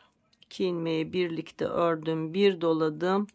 Bir düz ilmek ördüm. Sonra 1, 2 ilmek ters ve sıradaki 2 düz ilmeği birlikte örerek burada kesimimi yaptım. Sayalım 2 tersten sonra 1, 2, 3, 4, 5, 6, 7, 8, 9, 10, 11, 12, 13 düz, 1, 2, 3, 4, 5, 6 ilmek haroşa. Bakın ikinci ajur çalışmamı yaptım ve ikinci kesim çalışmamı da burada yaptım. Şimdi son bir kez daha keseceğim. 3, 2, 1, 1, 1 kesmiş olacağız. Yani 6, 3, 6, 8 ilmek kesmiş olacağız. Bu bizim için yeterli bir kol oyuntusu olacak. Önce şu arka sıramızı son ilmek boş alarak öreceğimiz şekilde örelim. Sıramızı tamamlayalım. Evet, arka sırayı ördüm. Yine sol ilmeği boş aldım. Geldim. İlk ilmeği boş aldım. İkinci ilmeği boş aldım. Arkadaki ilmeği üzerinden geçirdim. Üçüncü kez tekli kesim yapmış oldum ve toplamda 8 ilmek eksilttik. 41 ilmeğimiz vardı. 33 ilmeğimizin kalmış olması lazım. Ve devam ediyoruz. 1, 2, 3, 4, 5 ilmek ördüm. Hemen ajur çalışmamın olduğu yere geldim. 2, 4, 5 ilmekten sonra şişime ipimi doladım ve 1, 2 ilmek düz ördüm. Üçüncü ajur çalışmamı yapmış oldum. Devam ediyoruz. Şimdi sırada 1, 2 ilmek ters, ardından ajur çalışmam var. 2 ilmeği birlikte örüp bir dolayıp bir düz ördüm.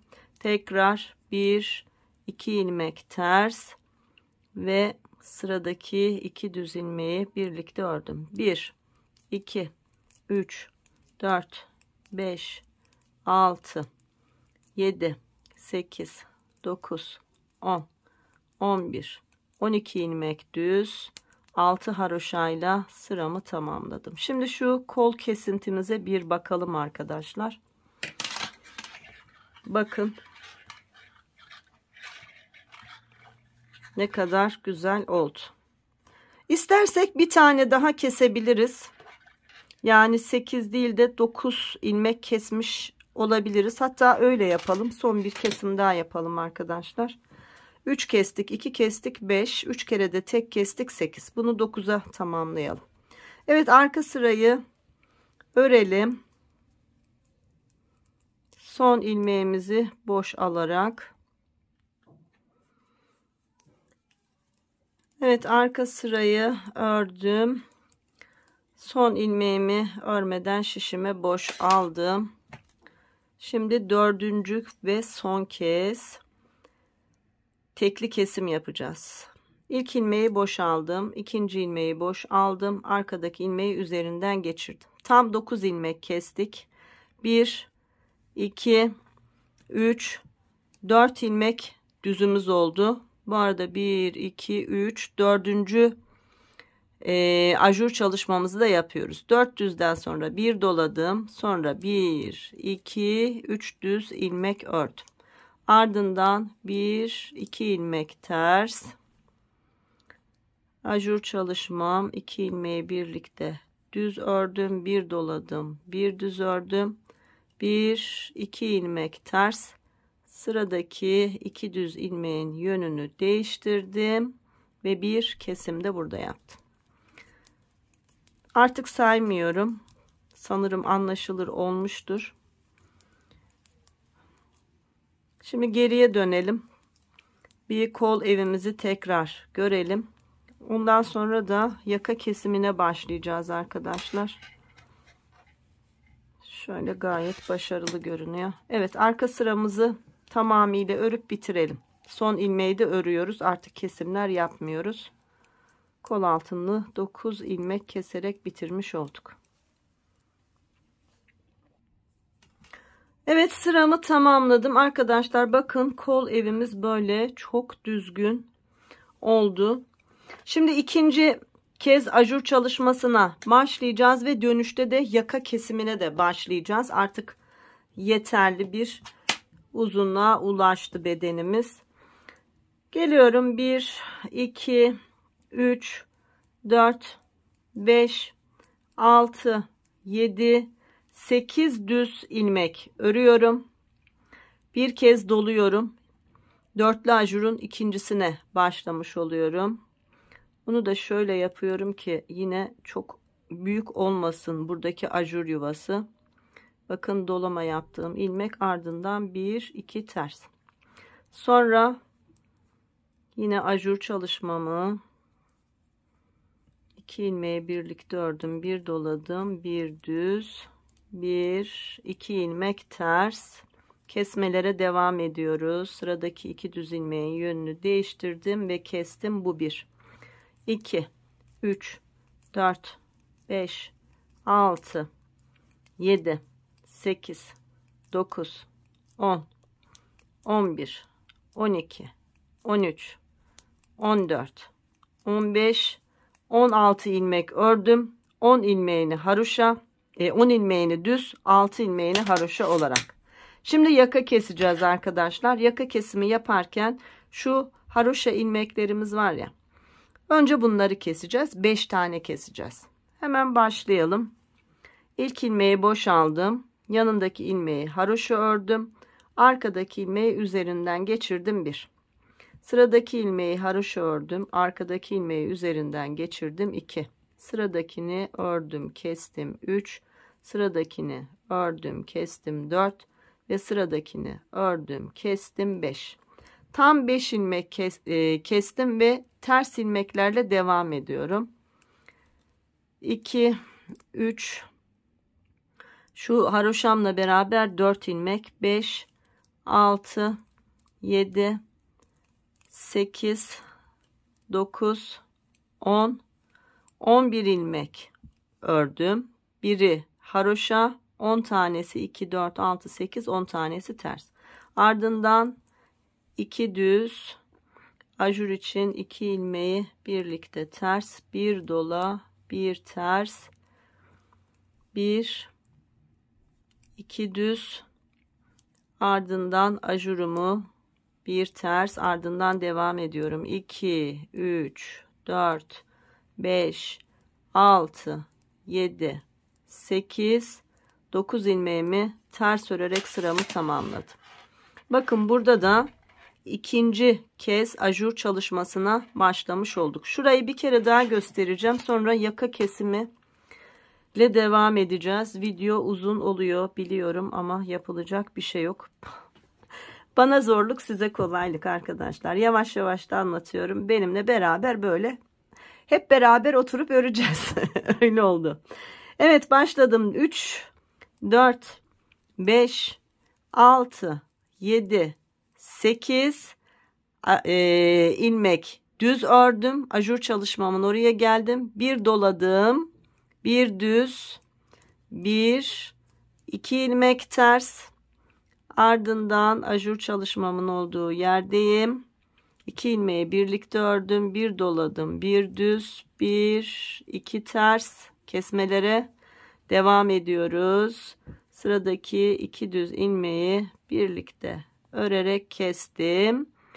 Bunu bir kabul edersek 2, 3, 4, 5, 6, 7, 8, 9 ilmeği düz ördüm. Şu 10. ilmeği şişime boşalttım. Aynı kesimleri yapacağız. Şimdi arkadaşlar 5 ilmek bir kestik. Şimdi 2 kere 2 2 keseceğiz. Yaka ne çok geniş ne çok dar olsun istemiyorum. İlk ilmeği boşaldım. Sıradaki ilmeği boşaldım. Şu ilk boşaldığım ilmeği diğerinin üzerine geçirdim. Bir ilmek kestim. Sıradaki ilmeği ters olarak ördüm. Arkadaki ilmeği üzerine geçirdim. 5, 2 daha 7 ilmek kesmiş oldum. Ardından örüyorum. Artık sayı filan söylemiyorum. Model çalışmamı uygulayarak sıramı tamamlıyorum.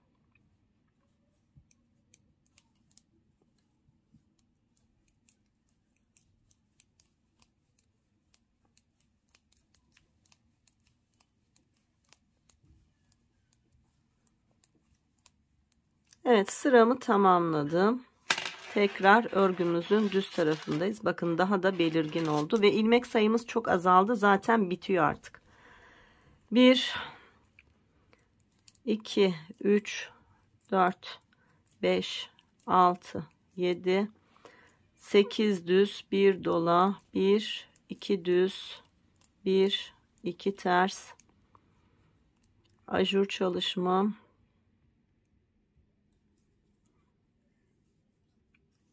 bir dola, bir düz, 1, 2 ters ve sıradaki 2 düz ilmeği birlikte örerek kesiyorum.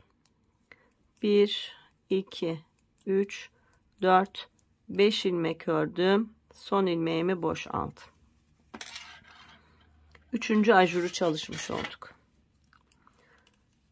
Aynı şeyi yapıyoruz. İlk ilmeği boş aldım. İkinci ilmeği boş aldım. İlk ilmeği ikincinin üzerinden geçirdim. 1. Sıradakini ördüm. Arkadaki ilmeği üzerinden geçirdim. 2. Arkayı saymıyorum. Örerek sıramı bitiriyorum.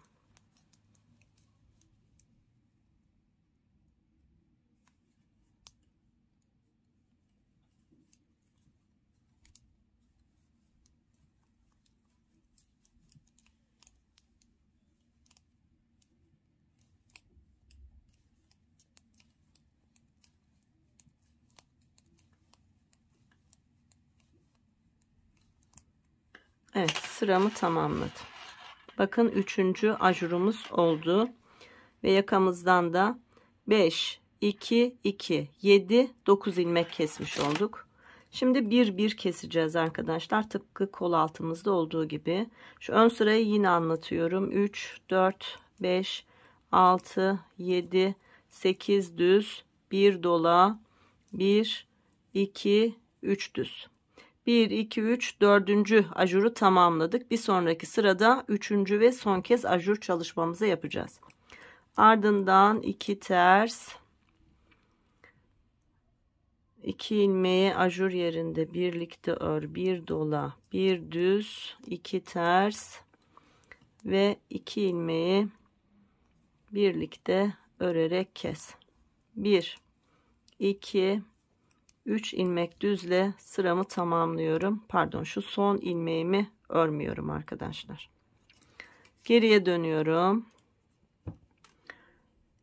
İlk ilmeği boş, ikinci ilmeği boş alıyorum. Arkadaki ilmeği üzerine geçiriyorum. Bir ilmek eksilttim. Ardından 1, 2, ilk ilmeğimle 3 ters ördükten sonra arka sırayı tamamlıyorum.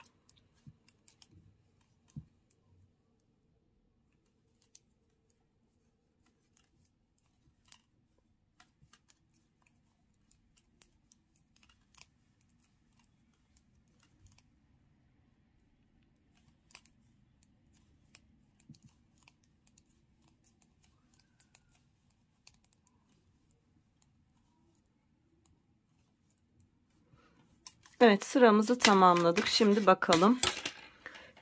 Birinci dörtlüyü bitirdik. İkinci dörtlüyü bitirdik. Yakamızı kesmeye başladık. Yakamızdan bir ilmek daha keseceğiz arkadaşlar. Aslında istesek 2 ilmek daha kesebiliriz ama bir ilmek kesmemiz bizim için yeterli. Kol kesimimiz de bitiyor. Şimdi bir ilmek daha kestiğimizde omuzda 2, 4, 6, 8, 10, 12, 14, 16, 18, 20, 22 ilmek kalıyor. İdeal bir ilmek sayısı. Güzel bir kalıp çalışması yine yapmış oldum. Model bilindik ama kalıp benim kalıbım arkadaşlar.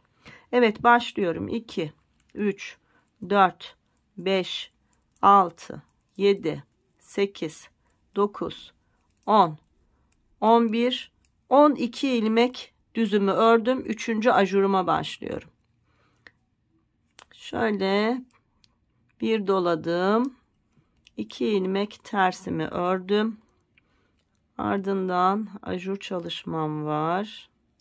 Onu ördüm. Bir dola, bir düz, 1, 2 ters, 1, 2 düz, son ilmeği boşalıyorum.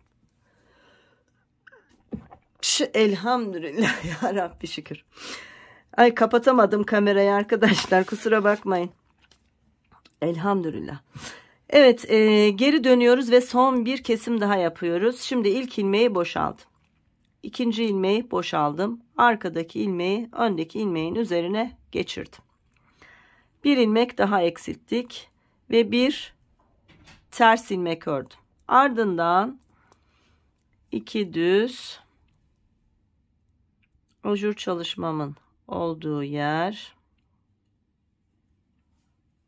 ikisini birlikte örerek kestim. Bir dola, bir ters, 1, 2 düz ve ardından önce ajur çalışmam 1, sonra 2, 3, 4, 5, 6, 7, 8, 9, 10, 11, 12, 13 ilmek tersle sıramı tamamladım. Kol altı kesimimiz bitti. Yaka kesimimiz bitti. Ve 22 ilmek demiştik. 2, 4, 6, 8, 10, 12, 14, 16, 18, 20. 22 ilmeğimiz kaldı. 3. ajurun ilkini çalıştık. Şimdi buna arkadaşlar 3 tane daha ajur çalışması yapalım. Ondan sonra da daha kesme de yapacak mıyız? Daha kesme.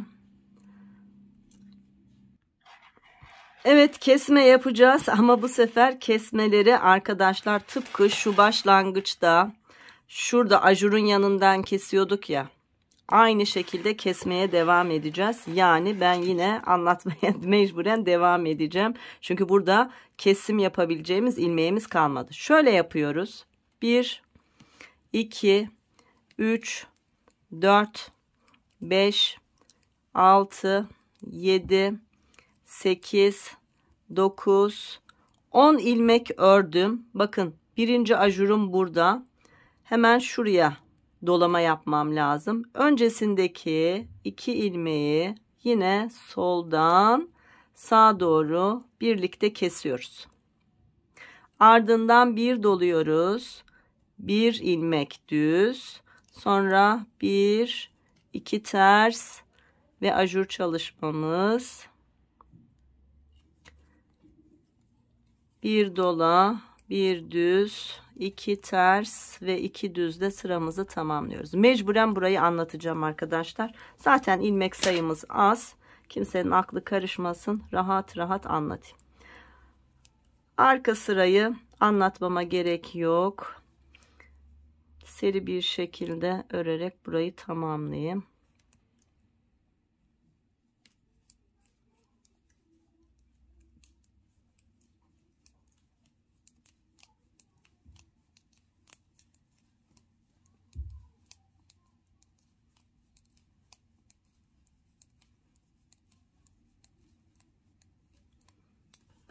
Evet, ikinci ajuru çalışmış olduk. İkinci ajuru çalışırken hemen yanından kesimi yaptık. Çünkü yakadan kesim artık yapabileceğimiz yer yok. Devam ediyoruz.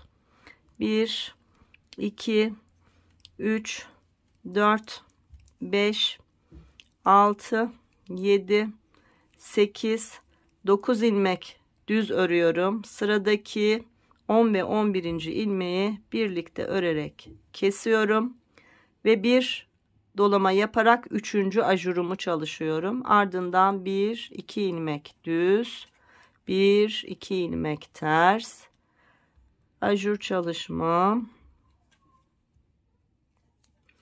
bir dola, bir düz, 2 ters, 2 düz. 3. ajuru yaptık. Arka tarafı örüp bitirelim şimdi.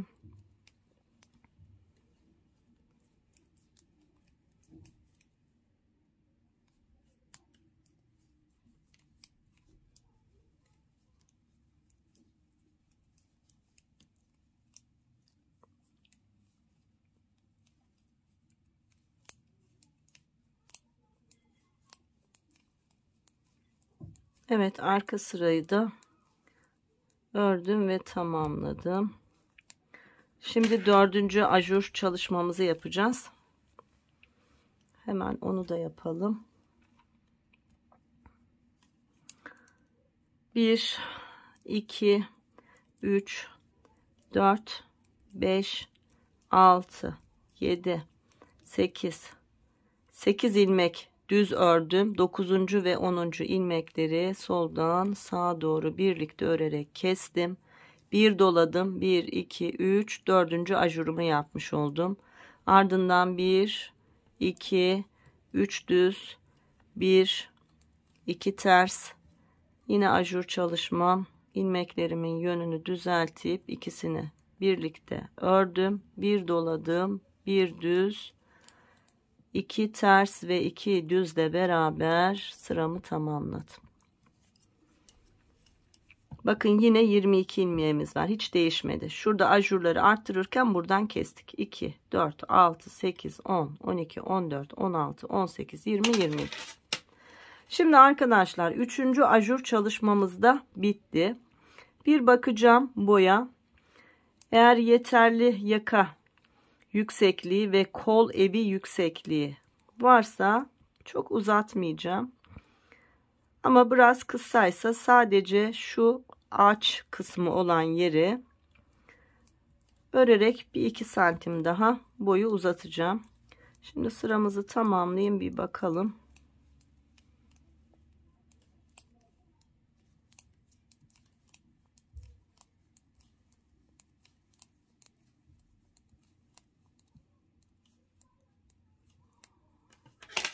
Evet, şöyle bir bakalım. Hatta bütününe bir bakalım. Ne yaptık? Ajurları bir bu tarafa 1, 2, 3 olarak çalıştık. Sonra 1, 2, 3 olarak bu tarafa çalıştık. Tekrar 1, 2, 3 bu taraf. Ve son olarak 1, 2, 3 olarak tamamlamış olduk. Şimdi şu kol evi 1-2 santim daha uzasa hiç fena olmaz. Çünkü bu kısa.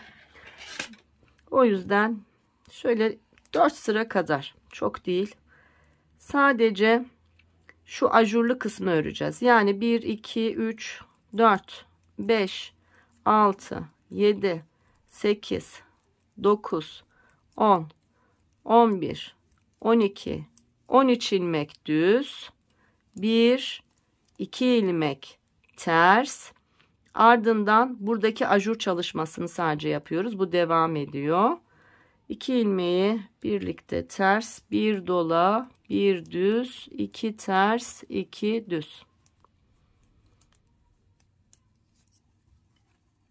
Artık yeni bir ajur çalışması falan yapmıyoruz. Burayı hep düz örüyoruz. Sadece şu ağaç görünümü olan yer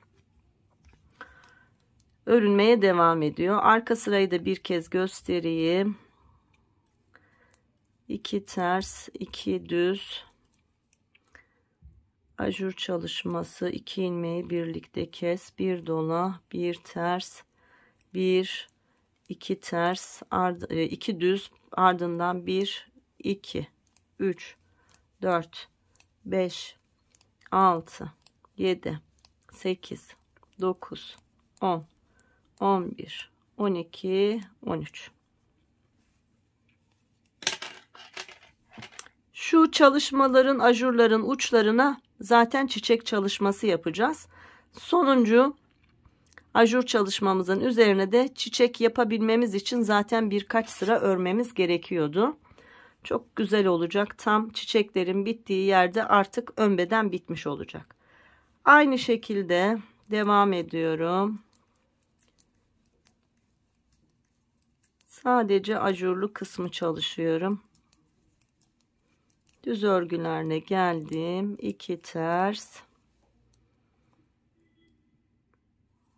Ajurlu kısmım 1 dola, 1 düz, 2 ters, 2 düz.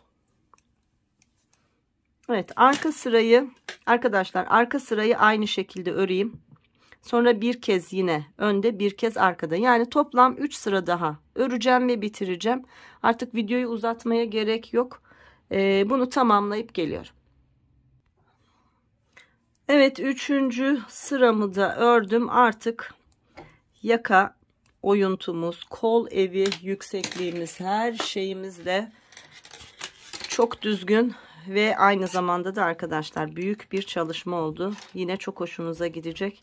Son zamanlarda büyük çalışmalar özellikle anlatmaya çalışıyorum. Bu da çok süslü bir şey. Yani şöyle bebek birkaç ay giyip de küçülsün istemediğimiz modellerden biri. Şimdi şöyle düz bir şişe aldım. Çünkü diğer ön bedeni öreceğiz. Artık zoru başardık. Diğer ön bedenin sadece kurulumunu göstereceğim. Sonra yaka ve kol kesimini. Çünkü birbirine çok benziyor. Evet, bakın kocaman, şöyle kameramı biraz kaldırırsam, kocaman bir çalışma oldu. Şöyle ölçtüğümde arkadaşlar, biraz tabi model topluyor, dikildikten sonra daha belli olacak ama arkadaşlar 38-39 santim uzunluğumuz oldu. Enimiz de hiç dar değil, eni de geniş tuttum. Enimizde 21 santim gibi arkadaşlar. 21 santim bir tarafı. Yani bu biraz topladığında ne yapar? 15 rahat 32-33 santim eninde olacak. Kol evimiz, bakın ölçü vereyim, orayı da kaç santim kol evimiz oldu. İlk kesim yaptığımız yeri ölçtüğümüzde 11 santim. Şu kol evi yüksekliğimiz. Yakayı ölçtüğümde de şöyle tuttuğumda arkadaşlar bir 7 santimde yaka yüksekliği var. Yani her şeyiyle çok düzgün bir çalışma olmuş oldu.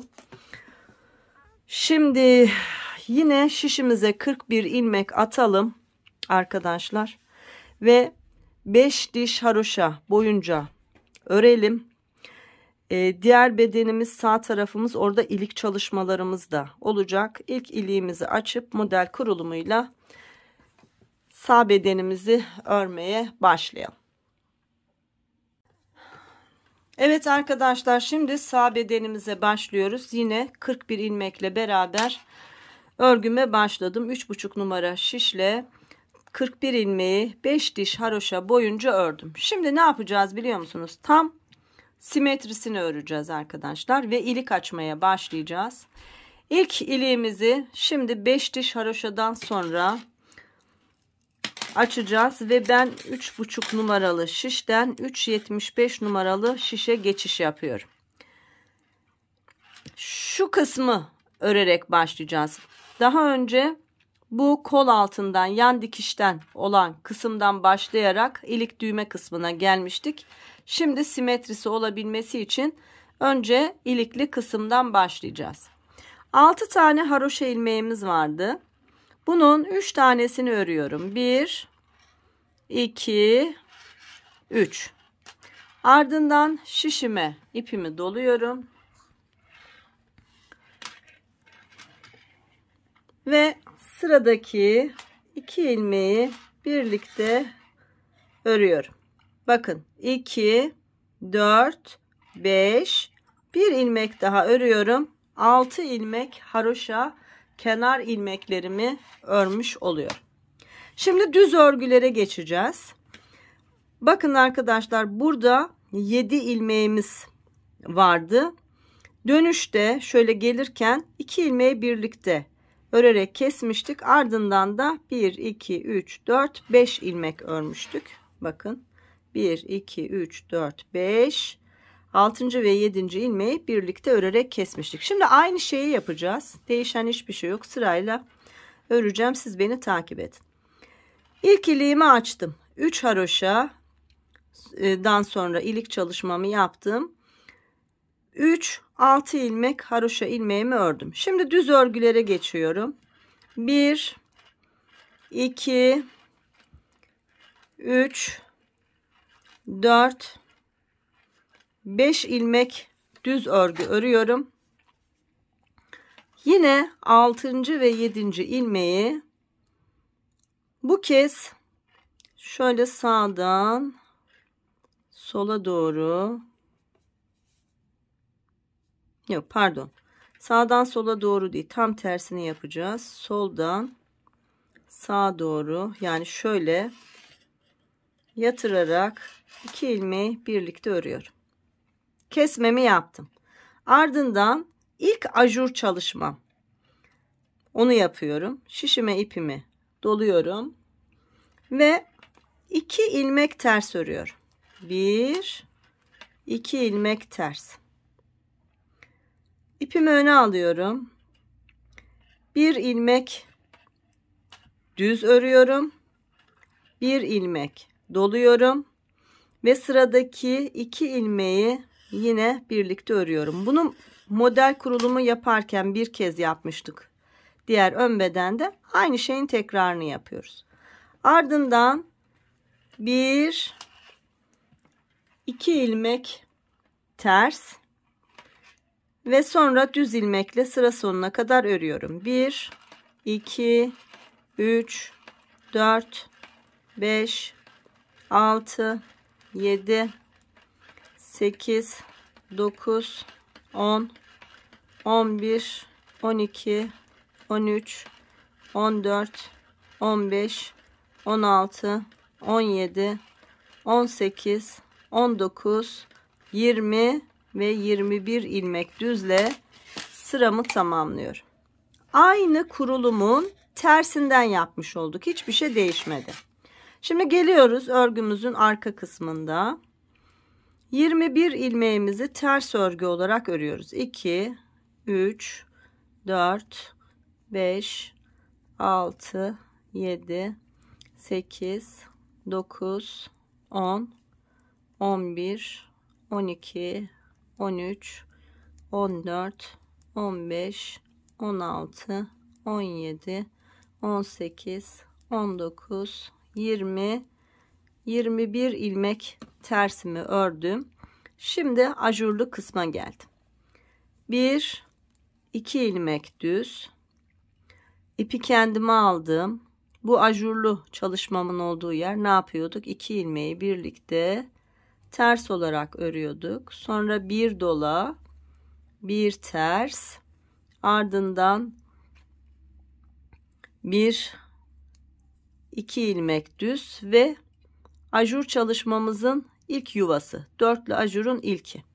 Bunu da ters örgüyle örüyorum. 1 2 3 4 5 6 7 ilmek ters ördüm. Sıra sonunda 2 4 6 ilmeğim var. Bu da ilik kısmımın olduğu pat ilmeklerim. Bunları haroşa örgü olarak örüp sıramı tamamlıyorum. Evet, bakın ilk ilik çalışmamda oldu. Ne kadar düzgün bir iliğimiz oldu. Arkadaşlar, bundan sonra ilik çalışmalarımızı 13 diş haroşa arayla tekrarlayacağız. Şu anda ilk diş ördük. Yani 12 diş sonra toplamda 13'e tamamlandığında tekrar ilik açacağız. Şimdi tekrar ikinci kez örgümüzün düz tarafında ikinci ajurumuzu yapalım. 1 2 3 4 5 6 ilmek haroşadan sonra 1 2 3 4 ilmek düz ördüm. Bakın 5. ve 6. ilmeği soldan sağa doğru birlikte örerek kestim ve ikinci ajur çalışmamı yaptım. Ardından bir ilmek düz, sonra 1 2 ilmek ters ve ajurlu çalışmamın olduğu yerdeyim. Düz ilmeğim ve dolama yapmış olduğum ilmeğimin yönünü değiştirdim. İkisini birlikte düz ördüm. Bir doladım, bir düz ördüm. Ardından 1 2 ilmek ters ve 21 ilmek düzle beraber sıramı tamamlıyorum.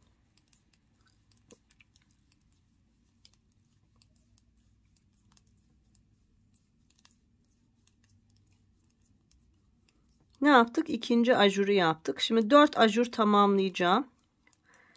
Örerek göstereceğim. Sonra artık sağa sola dönmeye başladığımızda kesim yapmış olduğumuz yer değişecek. Onu gösterdikten sonra arkadaşlar kol altına kadar zaten artık örebileceksiniz. Şimdi arka tarafta 6 ilmek haroşa, pardon, burası kol altımız, 21 ilmek ters.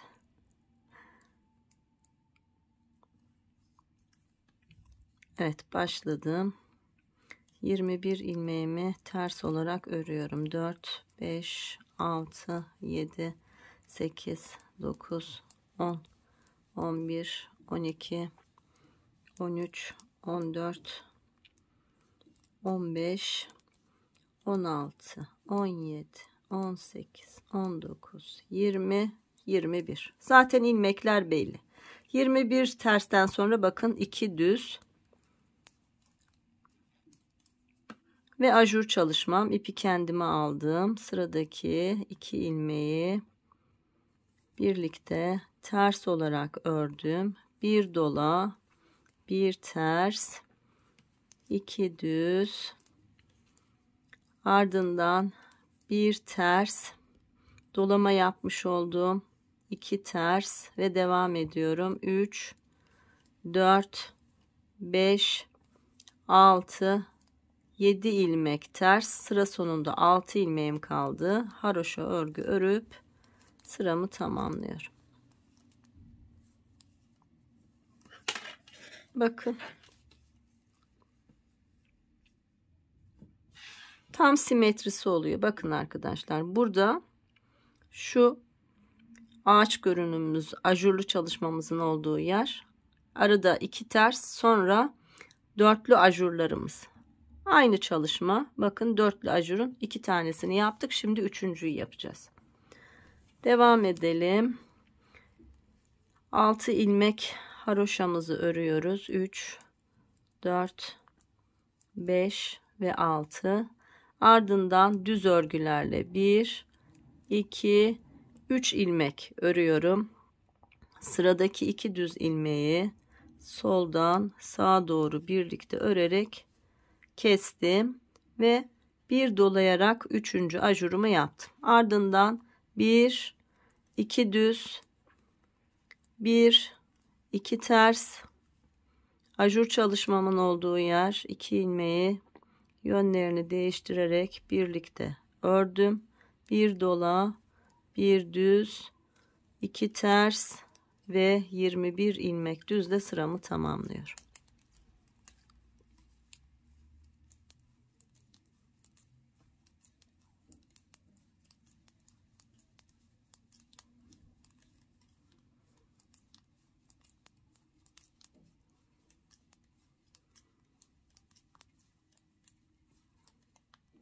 Evet, sırayı tamamladık. Şimdi arka sırada 21 ters.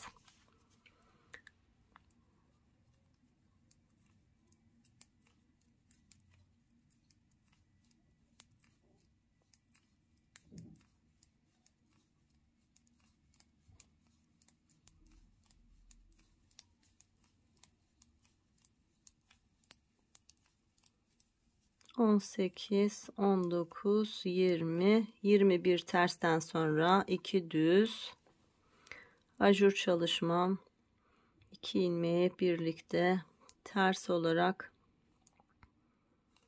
ördüm. Bir dola, bir ters, 1, 2 ilmek düz, 1, 2, 3. ajur çalışmamla 3, 4, 5, 6, 7 ilmek ters ve 6 ilmek haroşayla yine sıramı tamamladım. Bakın 1, 2, 3 oldu. Şimdi 4'ü yapacağız. Ondan sonra artık dalımızı sağa sola kaydırmaya başlayacağız. Hemen çabuk örüyorum. 6 ilmek haroşa, 4, 5, 6, ardından 1, 2 ilmek düz, sıradaki 2 ilmeği soldan sağa doğru birlikte örerek kestim. Ardından bir dolama yaptım. 1, 2, 3, 4. dolamam bu. Ajur çalışmam. Ardından 1, 2, 3 ilmek düz, 1, 2 ilmek ters. Sonra ağaç görünümlü olan ajurlu yerim, 2 ilmeği birlikte ör, bir dola, bir düz, 2 ters ve 21 düzle sıramı tamamlıyorum.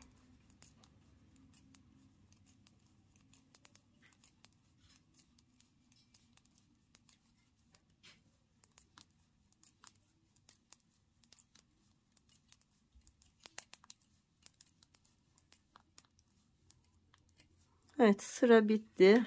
Arka sıradayız yine. 21 ilmek tersimizi örüyoruz.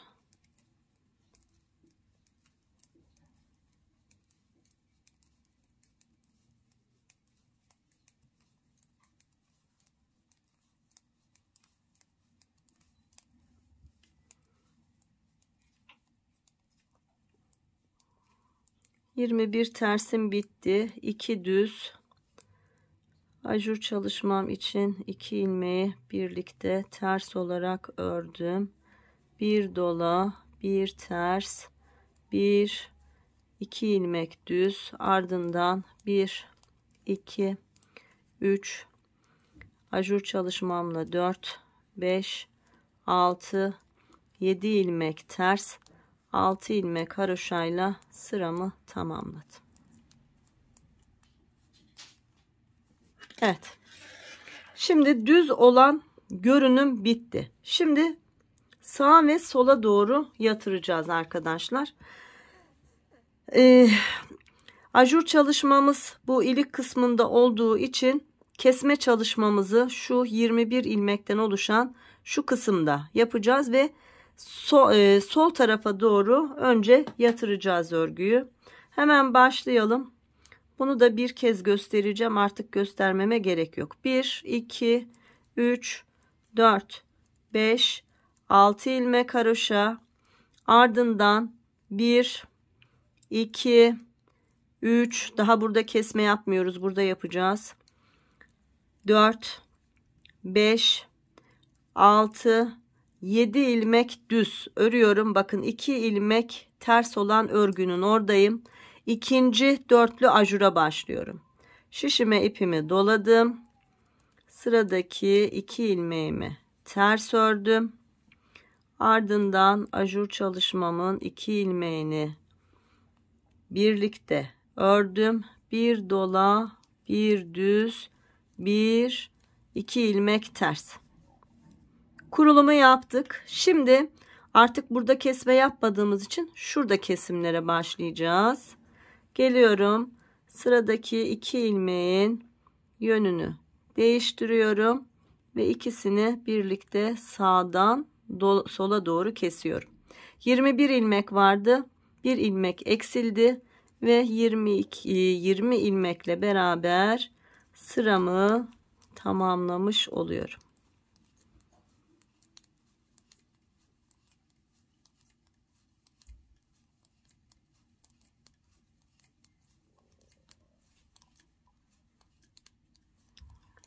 Evet, bakın arkadaşlar.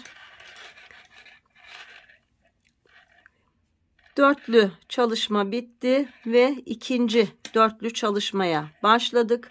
Buradan kesim artık yapmıyoruz. 6 ilmekten sonra geliyoruz. Düz örgülerle ilerliyoruz. Ajur çalışmamızı yapıyoruz. 2 tersten sonra şu düz ilmeklerden 2 ilmeği birlikte örerek kesiyoruz arkadaşlar. Bu şekilde tam 3 tane bu dörtlü çalışmadan olana kadar çalışacağız. Değişen hiçbir şey yok. Ondan sonra tam tersini yapacağız. Zaten buralardan da belli. Sol ön bedende ördüğümüzün aynısını yapacağız. 3 taneyi tamamladığımızda ajurları diğer tarafa yapacağız. Kesmeyi de tam tersi hizasına yapacağız. 1, 2, 3 de böyle örelim. Ondan sonra şu kol altına kadar ne yapmıştık? 1, 3, 2, üçüncünün 3. ajur çalışmasında kol altına başlamıştık. Buraya kadar örelim. Şu kol altı kesimini ve yaka kesimini ben tekrar size göstereceğim. Arkadaşlar sağ bedenimi de ilik çalışmalarımı yaparak tıpkı sol bedende olduğu gibi üçlü ajur çalışması olarak 4 tane ajur, 1, 2, 3, diğer tarafta 1, 2, 3 ve tekrar ilik tarafında 1, 2, 3. ajurun 3. artırma çalışmasının olduğu sıradayım. Sol bedende de kesimi 3. ajurun 3. sırasında yapmıştık. Şimdi sağ bedende de yapacağız. İliklerimizi 13 diş haroşa arayla açacağımı söylemiştim. Bakın ilk ilikten sonra 2, 4, 6, 8, 10, 12, 13 diş haroşadan sonra ikinci iliğimi. Tekrar 2, 4, 6, 8, 10, 12, 13 diş haroşadan sonra 3. iliğimi açtım. Son bir ilik çalışmamız daha olacak. O da hemen yaka altında. 3. ilik çalışmamdan sonra 2, 4, 6, 8 diş haroşa örmüş oldum. Örgümün ön tarafından geldim. 3. artırmamı, ajur çalışmamı yaptım ve sıramı tamamladım. Şimdi kol kesimini bu kez sağ tarafta örgümüzün arka tarafından yapıyoruz arkadaşlar. Ne yapmıştık? İlk kesimde ilk 3 ilmeğimizi kesmiştik. İlk ilmeğimi boşaldım. İkinci ilmeğimi ters ördüm. Arkadaki ilmeği üzerine geçirdim 1. Sıradaki ilmeği ters ördüm. Arkadaki ilmeği üzerine geçirdim 2. Sıradaki ilmeği ters ördüm. Arkadaki ilmeği üzerine geçirdim 3. Ve devam ediyorum. 1, 2, 3, 4, 5, 6, 7, 8, 9, 10, 11. tersten sonra 2 ilmek düz. Ajur çalışmam için sıradaki 2 ilmeği birlikte ters, sonra bir dola, bir ters, 1 2 ilmek düz, ardından 1 2 3 4 5 6 7 8 9 10 11 12 13 14 ilmek ters ve 6 ilmek haroşayla sıramı tamamlamış oldum. Geriye dönüyoruz. Bakın ön taraftayız. Şimdi dördüncü kez, üçüncü ajurun dördüncü kez artırmasını yapacağız ve ikinci kez kol kesimi yapacağız. Bunu da göstereyim. İlk 6 ilmeğim haroşa örgü, 4 5 6, ardından 1 2 3 4 5 6 7 8 9 10 11 ilmek düz örüyorum, bir doluyorum, 1 2 3 ilmek düz örüyorum, ardından 2 ters, ajur çalışmam için 2 ilmeği birlikte düz örüyorum, bir dola, bir düz, 1 2 ilmek ters ve sıradaki 2 düz ilmeği birlikte sağdan sola doğru örerek kestim. Bunu birinci düz kabul ediyorum. Ardından 2 3 4 5 6 7 8 9 ilmek örüyorum. 10. ilmeği şişime boş alıyorum.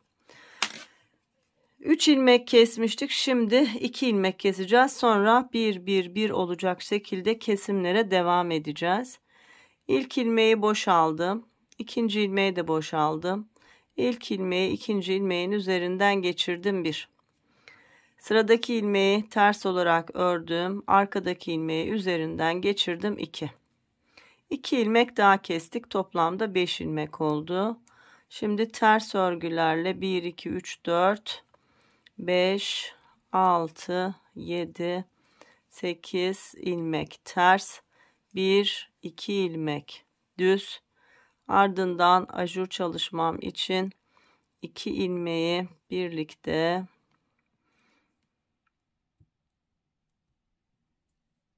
şöyle yapacağım, biraz sık oldu. Evet, 2 ilmeği birlikte ters olarak ördüm, bir dola, bir ters, 1 2 düz, ardından ters örgüye geçiyorum. 1 2 3 ajur ilmeğim, 4 5 6 7 8 9 10 11 12 13 14 15 ilmek ters ve 6 ilmek haroşayla sıramı tamamlıyorum. Evet, şimdi 3. ajurun dörtlü çalışmasını bitirdik. Şimdi arkadaşlar hem kol kesimine devam edeceğiz hem de bu ajur çalışmasını kol altı kısmında yapmaya, kesimleri de hemen buradan yapmaya başlayacağız. Onu da göstereyim. Ondan sonra zaten birebir aynısına devam edeceğiz. Bu arada 2 4 6 8 10 diş ördük. Şimdi 6 ilmek düz haroşa örgüyle örgüme başladım. 2 4 6 haroşadan sonra 1 2 3 4 5 6 7 8 9 10 11 12 13 ilmek düz örgü ördüm. 2 tersimden önce 2 düz ilmeğim var. Kesimi buradan yapıyoruz. 2 ilmeği soldan sağa doğru birlikte kestim ve 2 ters, Ardından ajur çalışmam için sıradaki 2 ilmeği birlikte düz olarak ördüm. Bir dola, bir düz, bir 2 ilmek ters ve artık dörtlü ajurumu burada çalışmaya başlıyorum. O yüzden bir dola, 1, 2, 3, 4, 5, 6, 7 ilmek düz ördüm ve son ilmeğimi şişime boş aldım. Geriye dönüyoruz. 1, 3, 1, 2 kestik. Şimdi bir ilmek kesmeye başlıyoruz. İlk ilmeği boş aldım. İkinci ilmeği boş aldım. Arkadaki ilmeği üzerine geçirdim ve bir ilmek kesmiş oldum. Devam ediyorum. 1, 2, 3 ilmek oldu. Ters 4, 5, 6, 7 ajurumla beraber 8 ilmek ters.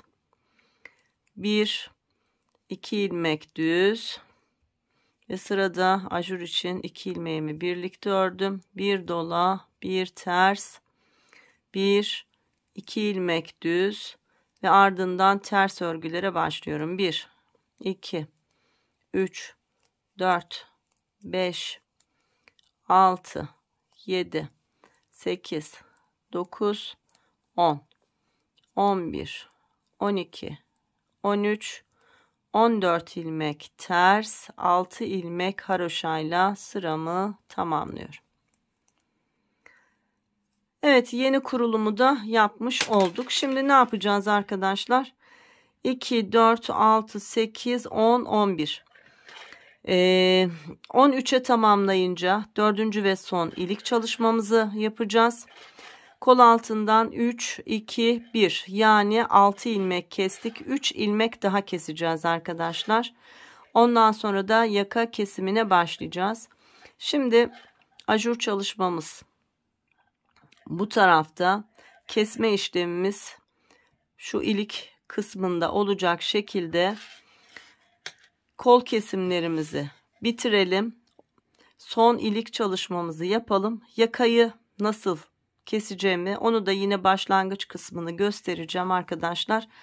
Böylece ikinci ön bedenimizi de bitirmiş olacağız. Ardından arka bedeni zaten böyle çarçabuk örüp bitireceğiz ve bu güzelliği de tamamlamış olacağız. Evet, şimdi dediğim kısma kadar örüp geliyorum. Evet arkadaşlar, kol kesimlerimi yaptım ve şimdi bakın 13 diş aradan sonra iliğimi açtım ve 2 diş haroşa boyunca daha ördüm. Toplamda saydığımda 2, 4, 6, 8, 10, 12, 14, 16, 18, 20, 22, 24, 26, 28, 30, 32, 34, 36, 38, 40, 42, 44, 46 diş haroşa boyunca örgümü ördüm. Şimdi bu tarafı da kontrol edelim. 2, 4, 6, 8, 10, 12, 14, 16, 18, 20, 22, 24, 26, 28, 30, 32, 34, 36, 38, 40, 42, 44, tam 46 sıra. Yani şimdi kol kesimimiz bitti ve yaka kesimine başlıyoruz. Örgümüzün düz tarafından yaka kesimini yapacağız. Önce yine 5 ilmek keseceğim. İlk ilmeğimi boş aldım. Sıradaki ilmeğimi haroşa ördüm. Arkadaki ilmeği üzerinden geçirdim 1. Sıradakini ördüm. Arkadakini üzerine geçirdim 2. Ördüm, kestim 3. Ördüm, kestim 4. Ördüm, kestim 5. Yakamızın da ilk kesimini yaptık. Devam ediyorum. 1, 2, 3, 4, 5, 6, 7, 8, 9 ilmek ördüm. Şu baştaki ilmekte 2, 4, 6, 8, 9 ilmek oldu. Şimdi sıradaki 2 ilmeği birlikte örerek kestim. Ardından 1, 2 ters, sonra ajurum için 2 ilmeği birlikte ördüm. Bir dola, bir düz, 1, 2 ilmek ters, bir düz ve bir dola. İkinci dörtlü ajur çalışmamın ikincisini çalışıyorum. Ardından 1, 2, 3, 4, 5, 6, 7 ilmek düzle sıramı tamamladım. Bakın arkadaşlar. Şimdi yaka kesimine daha fazla devam etmeyeceğim. Ne yapmıştık? Önce 3 kesmiştik. Sonra 2, 2 ve 1 olarak kesimi tamamlamıştık. Zaten şu 2 ters örgümüzün önünde 2 düz ilmeğimiz kalıyordu. Zaten ikinci sıraya başladık. Şurayı zaten şu an örmekteyiz. Yaka kesiminden sonra bunu 3'e tamamlıyoruz. 3'e tamamladığımızda unutmayın arkadaşlar, şurada kesmeleri bitirdiğimizde hemen bu taraftan kesmeleri yapıyorduk. Yine aynı şekilde kesmeleri burada yapın. Ondan sonra da 6 sıra örmüştük. 6 sıra daha sadece şu kısmın çalışmasını yapıyoruz. Artık 1, 2, 3'lü ajur çalışmamız bittiği için ajur çalışmamız olmuyor. Ve bu şekilde 22 ilmekten oluşan omuzumuzla beraber diğer ön bedenimizi de tamamlamış olacağız. Ondan sonra da şimdi bunu tamamladıktan sonra da çok kolay bir şekilde arka bedenimizi örüp bitireceğiz. Kocaman bir yelek oldu şimdiden söyleyeyim arkadaşlar. Evet, ön bedenleri bitirelim ve arka bedenle devam edelim. Arkadaşlar, diğer bedenimi de aynı şekilde tamamladım. Şöyle yardımcı bir şişe ipimi, ilmeklerimi aldım. İpimi de biraz uzun bırakarak kestim. Artık ön bedenlerimiz hazır. Arka bedene başlayacağız. Arka bedene de arkadaşlar yine 3,5 milimetre örgü şişimle beraber tam 72 ilmek atarak başladım. 41 2 ön bedenimde toplamda 82 ilmek ediyordu. Bunun 10 ilmek eksiğiyle beraber arka bedeni 72 ilmek olarak başladım ve 1 2 3 4 5 diş haroşa boyunca örgümü ördüm. Şimdi 3,75 milimetre şişimle beraber önlerde düz, arkalarda ters olacak şekilde bu ilmeklerimi koltuk altında kesim yaptığımız yere kadar örmeye devam edeceğim. Şimdi bu benim ilk sıram. Haroşadan sonra düz örgülerle beraber sırayı tamamlıyorum. Bu arada ipimiz belki de yetecek. Henüz ilk yumağımla beraber örgüme devam ediyorum. Yani yetmezse bile ikinci yumaktan çok az kullanacağız.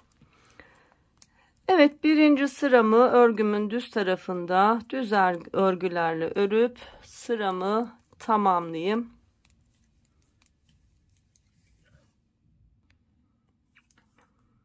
Evet, düz örgülerle birlikte sıramı tamamladım. 3,5 numara şişimi boşa çıkardım ve 3,75 ile devam ediyorum. Örgümüzün arka sırasında da var olan 72 ilmeğimi ters örgü olarak örüyorum. Arkadaşlar, ben arka bedende model çalışması yapmaya gerek duymadım. Ama ben arka bedende de aynı model çalışmasını yapmak istiyorum diyen arkadaşlarımız mutlaka olabilirler. Onlar için bilgi vereyim.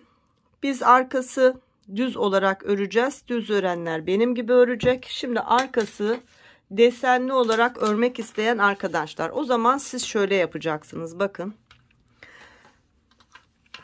şu kenar kısımlarda birinci sol bedeni örerken yapmış olduğumuz şu ilmek sayısı ve kurulumu yapacaksınız. 10 ilmeğimiz eksik oluyor. Bunların ikisinin toplamı 82 ilmek, fakat bizim arka bedenimiz 72 ilmek ya.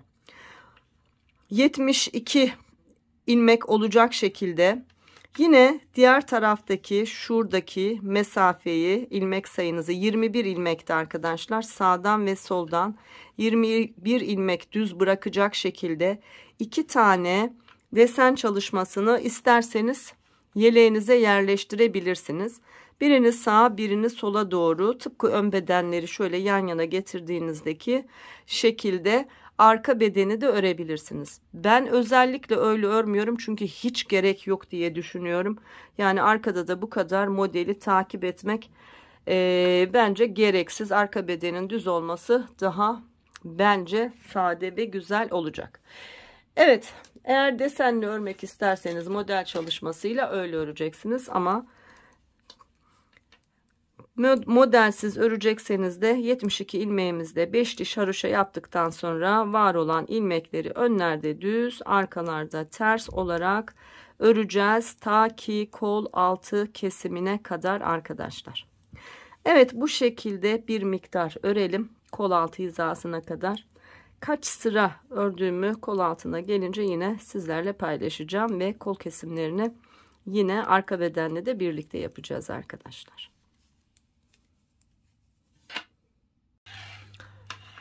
Evet arkadaşlar, 72 ilmekle arka bedenimizi başladık. 5 diş haroşadan sonra önler düz, arkalar ters olacak şekilde kol altına kadar ördüm. Şöyle mezuremle ölçtüğümde tam 24,5 santim uzunluğunda bir örgü ördüm. Sıra sayısı olarak da sayarsak haroşa örgümden sonra 2, 4, 6, 8, 10, 12, 14, 16, 18, 20, 22, 24, 26, 28, 30, 32, 34, 36, 38, 40, 42, 44, 46, 48, 50, 52, 54, 56, 58, 60, 62, 64, 66, tam 68 sıra boyunca örgümü örmüş oldum. Şimdi kol altlarına geldik. Ön bedendeki kol altı kesimine benzer bir kesim yapacağız. Bu arada ilk yumağım bitti. Tam koltuk altına geldiğimde 67. sırada ikinci yumağımı bağladım. İkinci yumaktan çok az ip kullanacağız. Şimdi kol altı kesimine başlayalım. Ön bedenlerde keserken 3, 2, 1, 1 diye kesmiştik. Şimdi arka bedende ilmek sayımız az olduğu için bunun da açıklamasını yapayım. Arka bedendeki ilmek sayımız az olduğu için ve arka bedendeki kol evi oyuntusu ön bedenden biraz daha az yapılması gerektiği için 3 yerine 2 keserek başlayacağız. Şimdi ilk ilmeği boşaldım. Örgümün ön tarafındayım. Düz örgüyle ikinci ilmeğimi ördüm.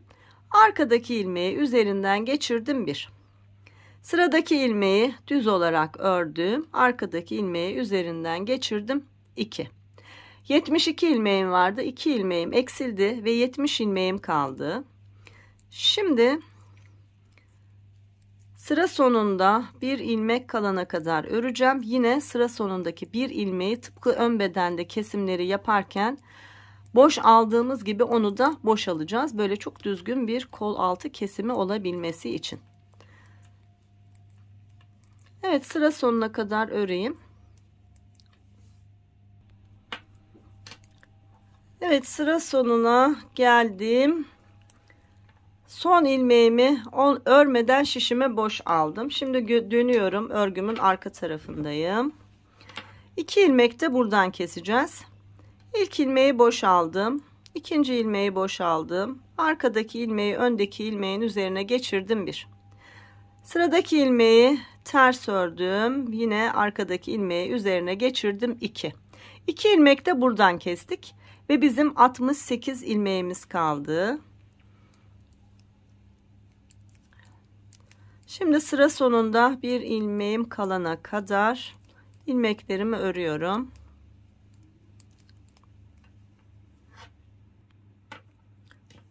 Evet, sıra sonuna kadar geldim. Yine son ilmeği boş aldım ve döndüm. Örgümün ön sırasındayım. İlk ilmeği boşaldım. İkinci ilmeği boşaldım. Arkadaki ilmeği üzerine geçirdim 1. Yine 2 ilmek keseceğiz. 2 2 olmuş oluyor. Sıradaki ilmeği ördüm, arkadaki ilmeği üzerine geçirdim 2. Yani 4 ilmek kesmiş olduk. Şimdi yine sıra sonuna kadar ilmeklerimizi öreceğiz. Şu anda 66 ilmeğimiz kaldı. Sıra sonunda yine son ilmeği boş alarak sıramı tamamlayacağım. Sıra sonuna geldim. Son ilmeğimi boş aldım. Şimdi burada yine burada da 2 ilmek keseceğiz. Yani 2 kez ikişer ilmek her iki taraftan kesmiş olacağız. İlk ilmeği boşaldım. Sonraki ilmeği boşaldım. Arkadaki ilmeği üzerine geçirdim 1. Sıradaki ilmeği ters olarak ördüm. Arkadaki ilmeği üzerine geçirdim 2. 4 ilmek buradan, 4 ilmek diğer taraftan kestik. Toplamda 8 ilmek kesmiş olduk. 2 kez ikişer ilmek kesmiş olduk her iki taraftan. Artık 2 kez keseceğiz. Ve kol altı kesimini arka bedende bırakacağız. Şimdi sıramızı tamamlayalım. Yine son bir ilmeğimizi şişimize boş alarak. Evet, sıra sonuna geldim. Son ilmeği boş aldım. Şimdi 3. kez kesim yapacağız. 2 tane 2 2 kestik. Şimdi bir tane keseceğiz. İlk ilmeği boş aldım. İkinci ilmeği boş aldım. Arkadaki ilmeği üzerine geçirdim. 1. Devam ediyorum. Sıra sonuna kadar son ilmeğimi yine boş alarak sırayı tamamlayacağım. Evet, sıra sonuna geldim. Yine bir ilmeği boş alarak sıramı tamamladım. Şimdi buradan da bir ilmek eksilteceğiz. 5 sağdan 5 soldan eksiltmiş oluyoruz. İlk ilmeği boş aldım, ikinci ilmeği boş aldım ve arkadaki ilmeği üzerinden geçirdim. Şu ana kadar toplam 10 ilmek kestik arkadaşlar. 72 ilmeğimiz vardı. 10 ilmek eksildi ve 62 ilmeğimiz kaldı. Birer kez daha keseceğim. Şimdi sıra sonuna kadar ilmeklerimi örüp son ilmeğimi de tekrar boş alacağım ve birer kez daha keseceğiz. Evet, sıramı tamamlıyorum. Son ilmeğimi boş aldım. Şimdi 6. ilmeğimi kesmiş oluyorum. 2 tane 2 kestik. 2 2 4. Sonra bir tane kestik ve şimdi ikinci kez kesiyoruz. İlk ilmeği boş aldım. İkinci ilmeği boş aldım. Arkadaki ilmeği üzerinden geçirdim. Bakın arkadaşlar, ne güzel bir kol oyuntusu yaptık. Evet, sıra sonuna kadar düz örgülerle örüp yine son ilmeği boş alarak döneceğim. Tekrar bir ilmek eksilteceğim.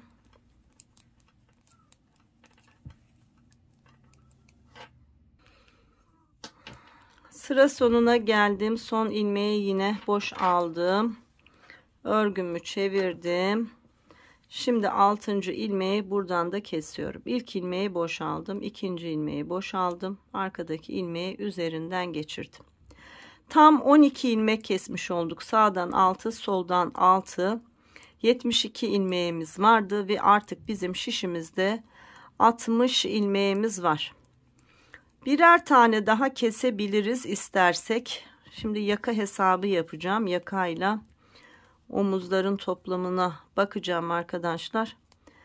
Eğer yaka ense kısmımızın ilmek sayısı yeterli geliyorsa bir kez daha keseceğim. Hemen kontrol edeceğim. Şöyle 14, 15, 16 ilmek kalması lazım. Daha küçük olursa o zaman yaka dar kalır. Zaten biraz büyük bir çalışma oluyor. Düzgün bir kalıpla beraber çalışabilmemiz için böyle hesaplar yapmamız lazım. Neler yaptığımı da özellikle anlatıyorum ki benzeri çalışmalar yaptığınızda neyi nasıl yapmanız gerektiğini mantık olarak bilin, ona göre uygulayın arkadaşlar. Çok basit bilgiler ama çok önemli. Evet, şu son ilmeğimi boş alarak bir şuraya bırakayım. 60 ilmeğimiz kaldı. Şimdi bizim önlerde 22 artı 22 omuzumuz var. Yani 44 ilmeğimiz var. Şu anda 12 kez kesim yaptığımızda, 12 ilmek eksilttiğimizde tam 60 ilmeğe ilmek sayımız düştü. Eksi 60 dersek 16 ilmek yapıyor. Bir de yukarıdan gelecek 17 ilmek. Evet, birer tane daha kesebiliriz arkadaşlar. Yani kol altlarında şöyle bakın 7 ilmek kesmiş oluyoruz.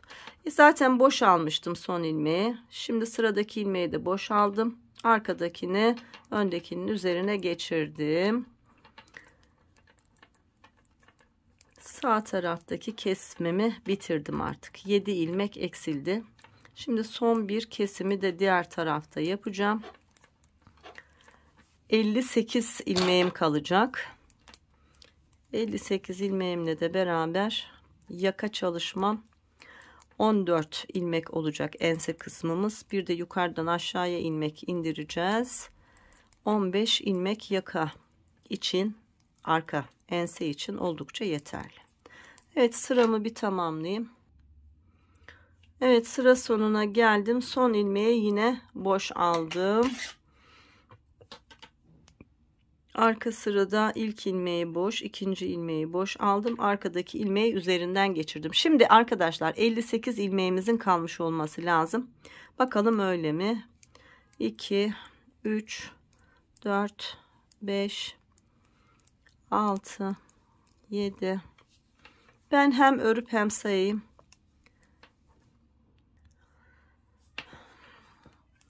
51, 52, 53, 54, 55, 56, 57, 58 ilmeğimiz kaldı arkadaşlar. Şöyle bir bakalım.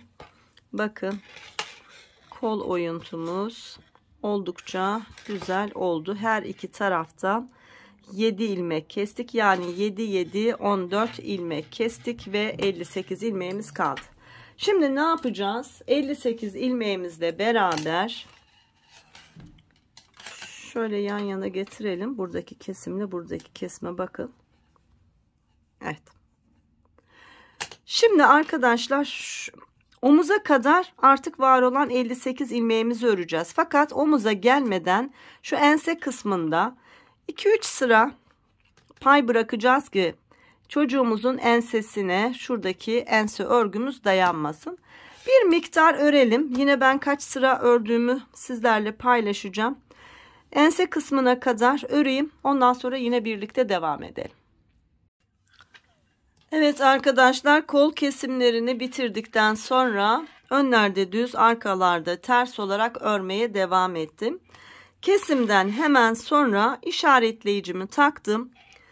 Ve 18 sıra sayalım. 2, 4, 6, 8, 10, 12, 14, 16, 18 sıra.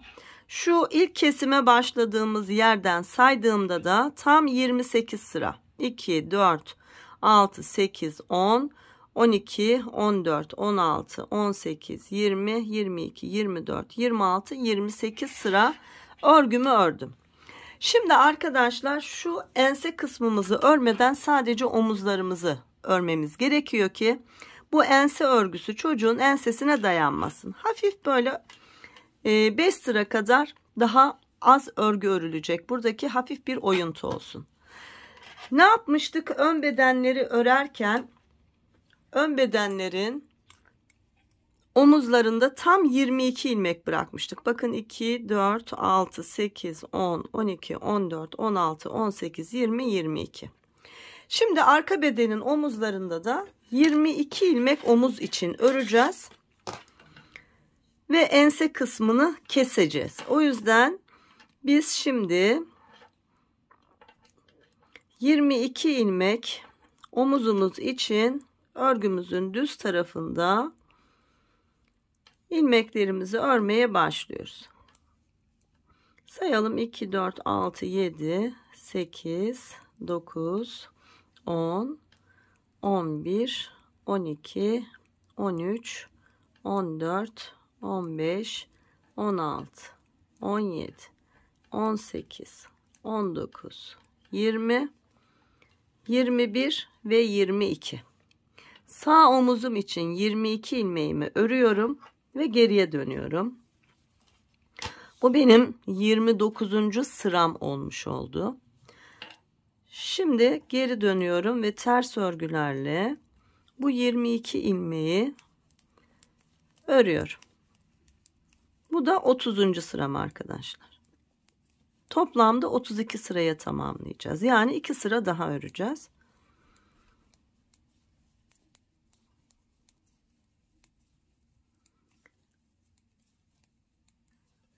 Evet, 22 ilmeğimi ördüm. Sıramı tamamladım. Tekrar örgümün ön tarafındayım. 22 ilmeğimi örüyorum. Bu benim 31. sıram.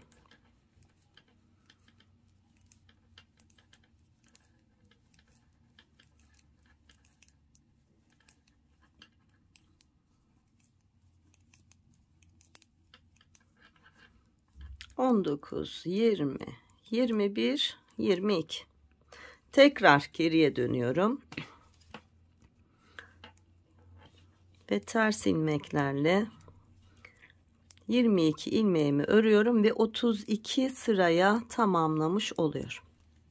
Yani 4 sıra örgü ördük. 2 sıra önde düz, 2 sıra arkada ters olacak şekilde.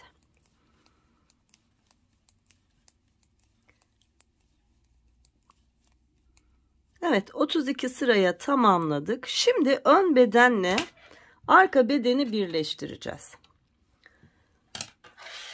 Alıyorum ön bedenimi. Düz tarafı iç kısımda olacak. Her iki ön ve arka bedenin. Ters kısımları da şöyle düz tarafta olacak. Şimdi geliyorum. Bakın. 2 şişi yan yana getirerek çeviriyorum. Ve örerek birleştirme tekniğiyle omuzları birleştiriyoruz. Çok düzgün bir birleşme olacak. Hiç dikiş yapmayacağız. Önce her iki ilmekten birer ilmeğe batıp bu iki ilmeği birlikte örüyoruz. İlmekleri şişten çıkardım. Bu ilmek hep şişimde kalacak ve bununla kesmeye devam edeceğim. Şimdi sıradaki şişten ilk ilmeği ve sıradaki şişten ilk ilmeğin içerisine batıp ikisini birlikte örüyorum. Arkadaki ilmeği üzerine geçiriyorum.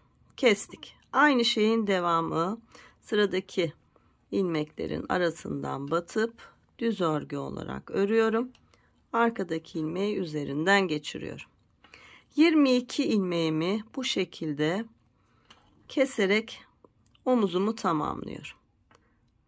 Evet, bu şekilde örelim ve bütün ilmeklerimizi keselim.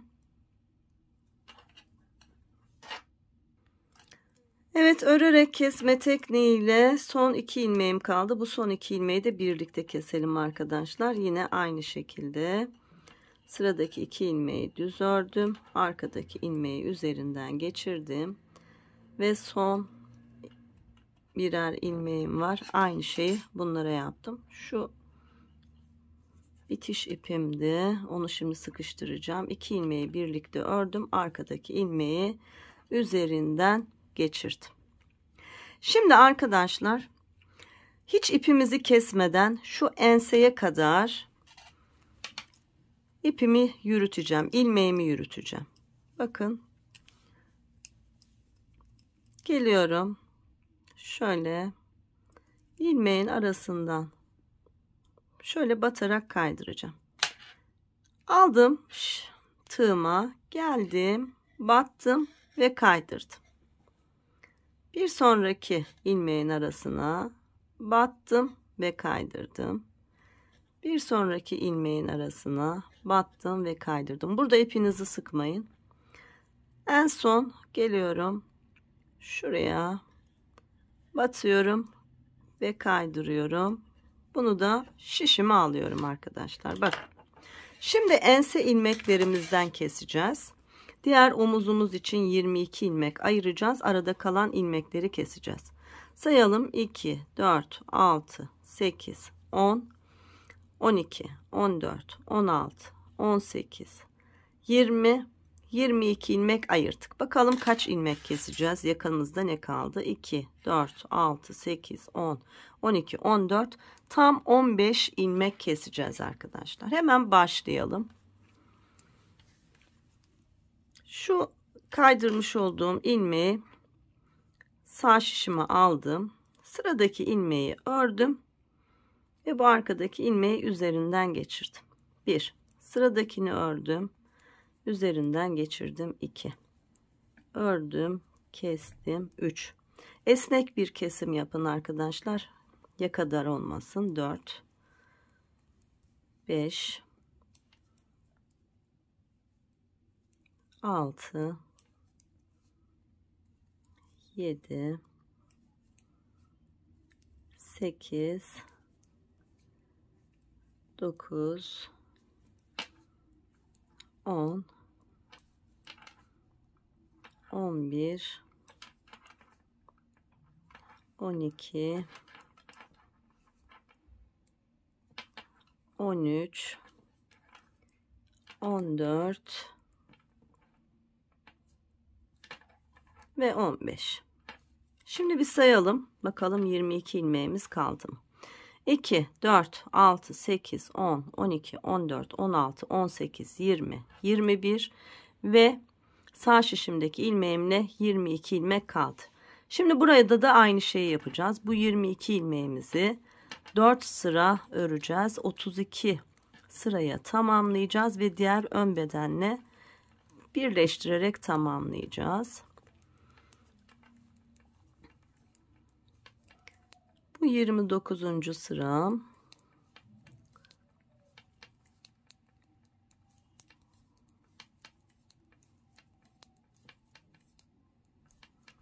Ördüm. Şimdi geriye dönüyorum. 30. sıra. 31 ve 32 olarak örelim, tamamlayalım arkadaşlar. Kesmeye yine birlikte devam edelim. 4 sıra öreceğiz. Bir sırayı ördük. Şimdi ikinci sırayı örüyoruz. 2 sıra daha örüp bitirelim. Evet, son olarak 32. sıramı da ters örgülerle ördüm ve tamamladım. Aynı şeyi yapacağız. Bakın, örgülerin düz tarafı içeride, ters tarafları dışarıda olacak şekilde şimdi ilmeklerimizi keseceğiz ve bitireceğiz.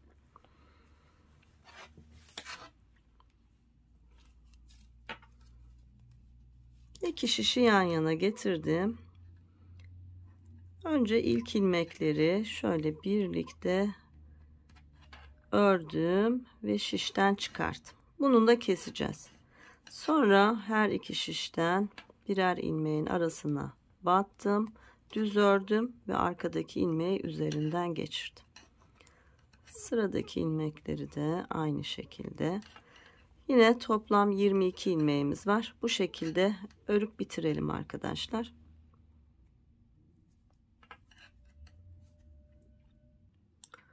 Evet, ilmeklerimin tamamını örerek kestim. Şu son ilmeğimi bir kez daha örüp ipimi biraz uzun bırakarak kestim. Şimdi arkadaşlar şu ön bedenlerde bir miktar uzun bırakmış olduğumuz ipimiz var. Bu iki ipi önce düğümleyerek böyle sabitliyorum. Sonra tam şu birleştirme yerim var. Bu ilmekleri birkaç kez bu şekilde yürüteceğim ki tertemiz bir örgü olsun.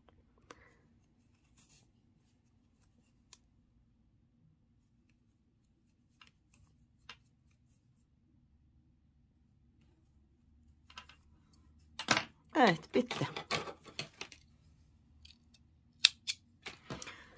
İlk yumağımız bitip ikinci yumağa geçmiştik. Buradaki ipleri de aynen bu şekilde arkadaşlar. Bu ters örgülerin aralarından birkaç kez yürütüyoruz.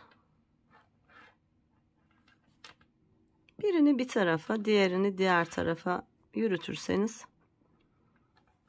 daha güzel olur.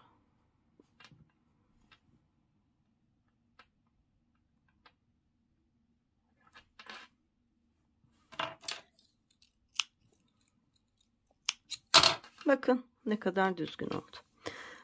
Şurada da aynı şeyimiz var. Buradaki ipimizi şimdi sabitleyeceğiz.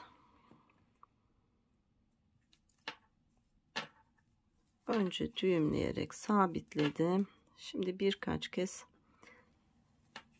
yürüterek keseceğim.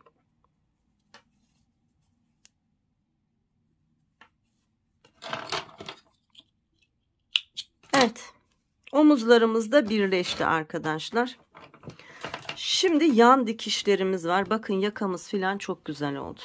Kalıbımız çok güzel arkadaşlar. Yakamız ne dar ne geniş. Görüyor musunuz? Harika bir kalıp çalışması yaptık. Şimdi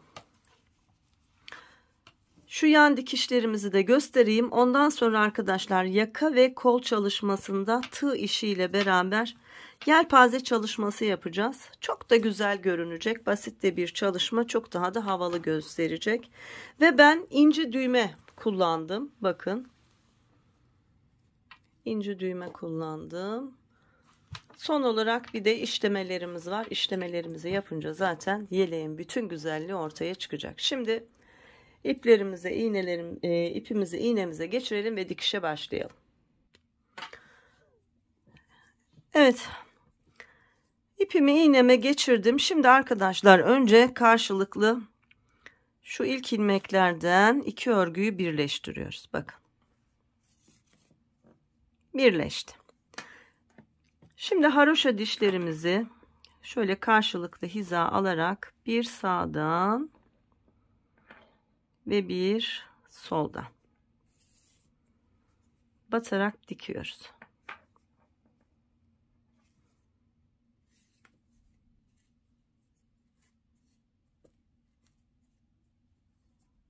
Bakın ne kadar düzgün oldu. Son haroşa dişlerimin arasından da battım. Artık haroşa örgüm bitti. Düz örgüyle devam edeceğiz. Hiç değişen bir şey yok. Bakın burada da ilmekleri yine karşılıklı hiza alacağız. Şöyle bir sağdan batacağız. Sonra geleceğiz. Bir soldan batacağız. Bir sağdan ve bir soldan. Burada dikkat etmemiz gereken tek şey hep aynı ilmeği hiza almamız. Bakın. Bir sağdan. Sonra geliyorum. Yine aynı ilmeğin hizasından bir soldan. Bakın ne kadar düzgün bir çalışma oluyor. Bunu arkadaşlar tam şu kol kesimine başladığımız şuraya kadar dikeceğiz. Buraya kadar gelelim, buradaki kapatmayı göstereceğim. Evet arkadaşlar, bakın yukarıya kadar çıktım. Şimdi burada bitirmeyi göstereceğim size. Tam uç noktaya kadar karşılıklı hiza alarak örgümü birleştirdim.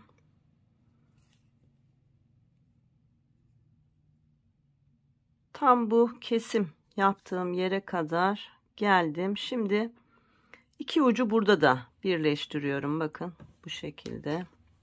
Hatta sağlam olsun diye ben bunu iki kez tekrarlıyorum. Evet. Örgümün içerisine gönderdim. Bakın iç dikişimiz bile ne kadar düzgün oluyor. Şimdi burada düğümleyerek sabitliyorum artık. Yan dikişim bitti.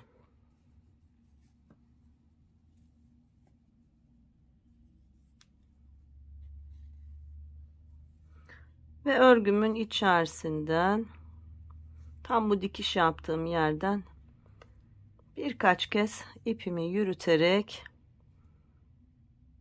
gizledim ve fazla ipimi keserek temizliyorum. Tertemiz bir dikiş oldu. Bakın kol evimizde ne kadar güzel.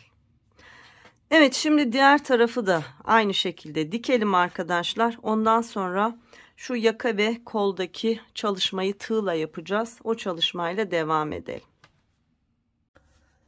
Evet arkadaşlar, şu kol kenarımı önce ben bir çalıştım, emin olmak istedim. Benim çalıştığım şekilde şu diğer tarafı yine çalışacağım ama arkadaşlar, kullandığınız tığ ve örgünüz çok etkiler.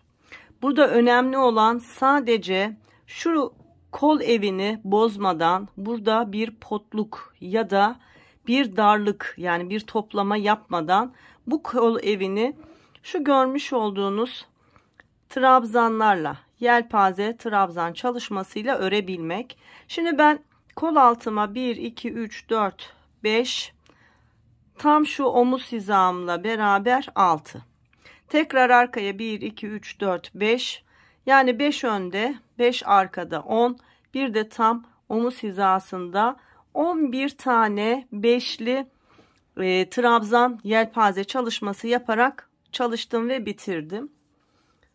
Hemen şimdi şurayı bir sabitleyeyim aklımdayken. Diğer tarafı da beraber çalışalım. Şimdi burayı bitirdim. Düğümleyerek sabitledim.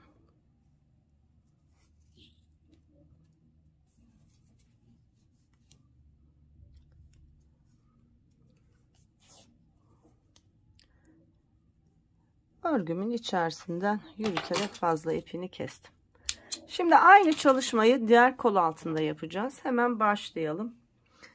Yine aynı ipimiz ve arkadaşlar ben 2 milimetre tığ kullanacağım. Elinizin bolluğuna ve sıklığına göre 2 ya da 2,5 milimetre tığ kullanmanızı tavsiye ederim. Şimdi geliyoruz, bakın tam ön bedenle arka bedenin orta dikişinin olduğu yerden şöyle hemen tığımı batırıyorum. Ve bir zincirle bunu sabitliyorum. Şu başlangıç ipimi de örgümün içerisine gizleyeceğim. Oraya yerleştireceğim. Tığıma ipimi doladım. Şöyle bir atladım. İkinci yuvanın içerisine, aynı yuvaya 5 tane ikili trabzan çalışıyorum. 2 3 4 ve 5. Ardından bir tane atladım. İkincinin içerisine kaydırarak sıkıştırdım. Şu ipi de aynı şekilde sıkıştırıyorum. Tığıma ipimi doladım. Hemen yanındaki yuvaya, bakın tam kesim yapmış olduğum yere 5 tane ikili trabzan yapıyorum. Ben nasıl yaptığımı gösteriyorum ama dediğim gibi önemli olan sizin el örgünüz. Pot ya da dar olmayacak şekilde, kol evini bozmayacak şekilde bu çalışmayı yapmanız lazım. Tekrar 1 2, şimdi buraya 5 tane yerleştireceğim. Aynısını yapmak için karşılıklı bakın arkadaşlar. Bir kolu tamamladıktan sonra diğer kolu aynı şekilde bakarak yapın. Bir tane atladım. İkincinin içerisine kaydırdım. Tığıma ipimi doladım. Hemen yandaki yuvanın içerisine battım. Ve 5 tane ikili trabzan çalışıyorum.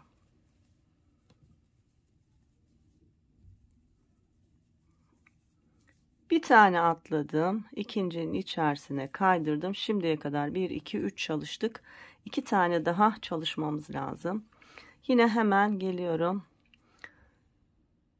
Bir tane atlıyorum. İkincisinin içerisine 5 tane ikili trabzan. 2 3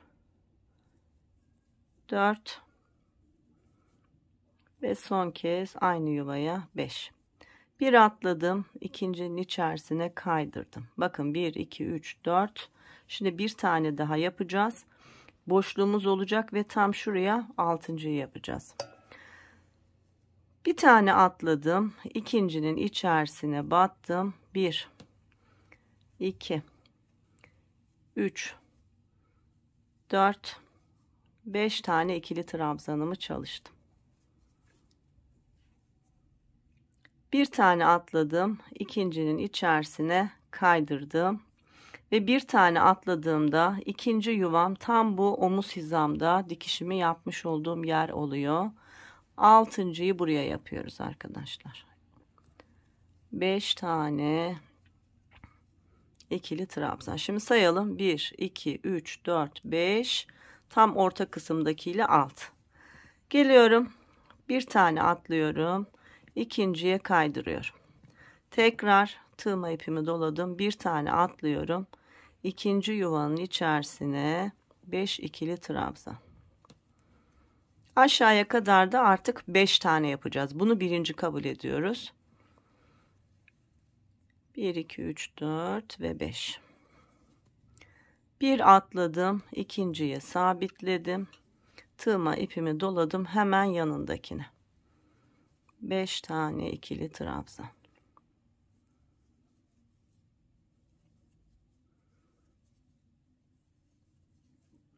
Bakın 2 tane yaptık. 3 tane ile bitireceğiz arkadaşlar. Hemen bir atladım. İkinciye kaydırdım. Bir atlamıyorum. Hemen yandakine. Üçüncüyü yapıyoruz. 1, 2, 3, 4 ve 5. Bir atladım. İkinciye kaydırdım. 2 tane ile bitireceğiz. Hemen yanındakine battım ve 5 tane. 2,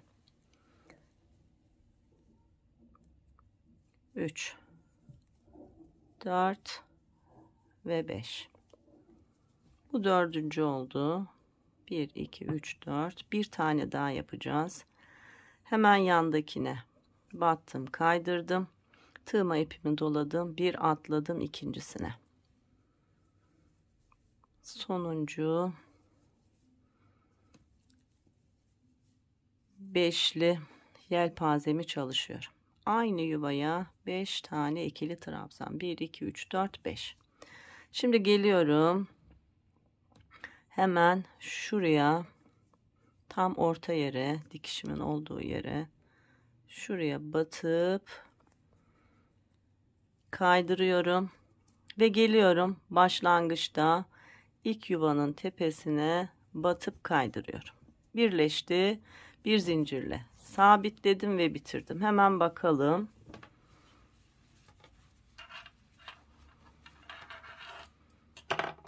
Bakın arkadaşlar. Görüyor musunuz? Hiç kol evimizi bozmadık. Şunun fazlasını alayım. Hemen örgümün içerisinde tekrar bir zincirle sabitledim. Ve dikiş yapmış olduğum ilmeklerimin arasından birkaç kez yürüterek tamamladım. İki kolumuzu da aynı şekilde çalışıp bitiriyoruz.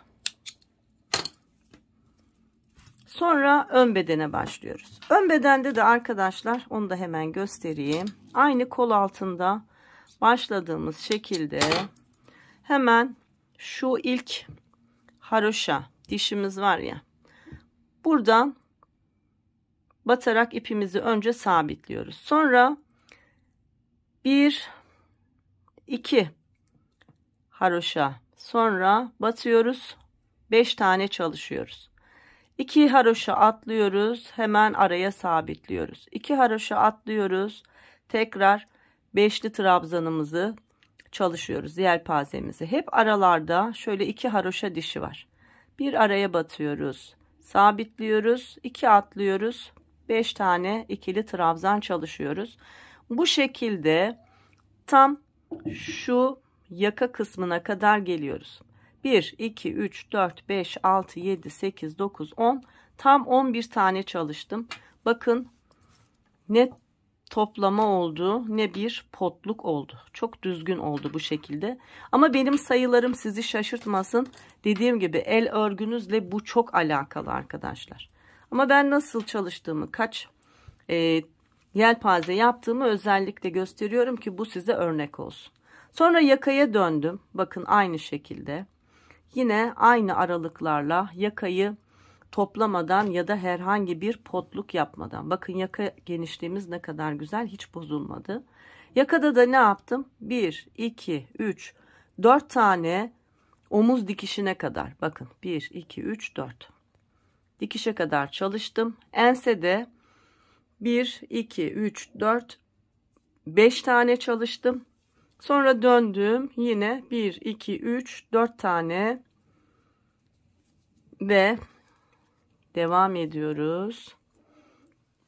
Tıpkı diğer tarafta olduğu gibi birbirinin, şöyle koyduğumda daha iyi anlayacaksınız, simetrisi şeklinde yine 1, 2, 3, 4, 5, 6, 7, 8, 9, 10, 11 tane yelpaze çalıştım. Şimdi beraber bitirelim. Bakın.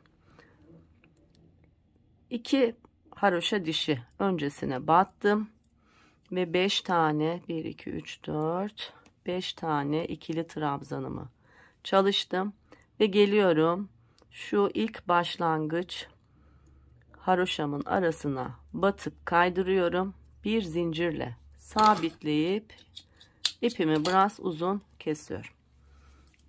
Arkada da yine örgümüzün içerisinde bir kez daha sabitliyorum ben, sağlam olsun diye.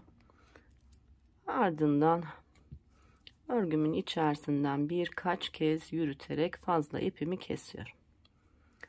Evet arkadaşlar, yaka ve kol çalışmamızı da yaptık. Bundan harika bir hırka olur. Örerken karar verdim, dedim ki bu kadar güzel bir çalışmanın hırkası da olsun, kombin olsun. Ve hırkayı o kadar kolay öreceğiz ki. Yeleğin birebir aynısını öreceğiz arkadaşlar. Ardından şu kol kısmımız var ya, hiç bu kol kenarındaki yelpazeleri çalışmayacağız. Sadece kol öreceğiz ve hırka haline getirmiş olacağız. Bakın şimdi düğmelerimizi de kapatalım. Nasıl bir güzellik olmuş oldu.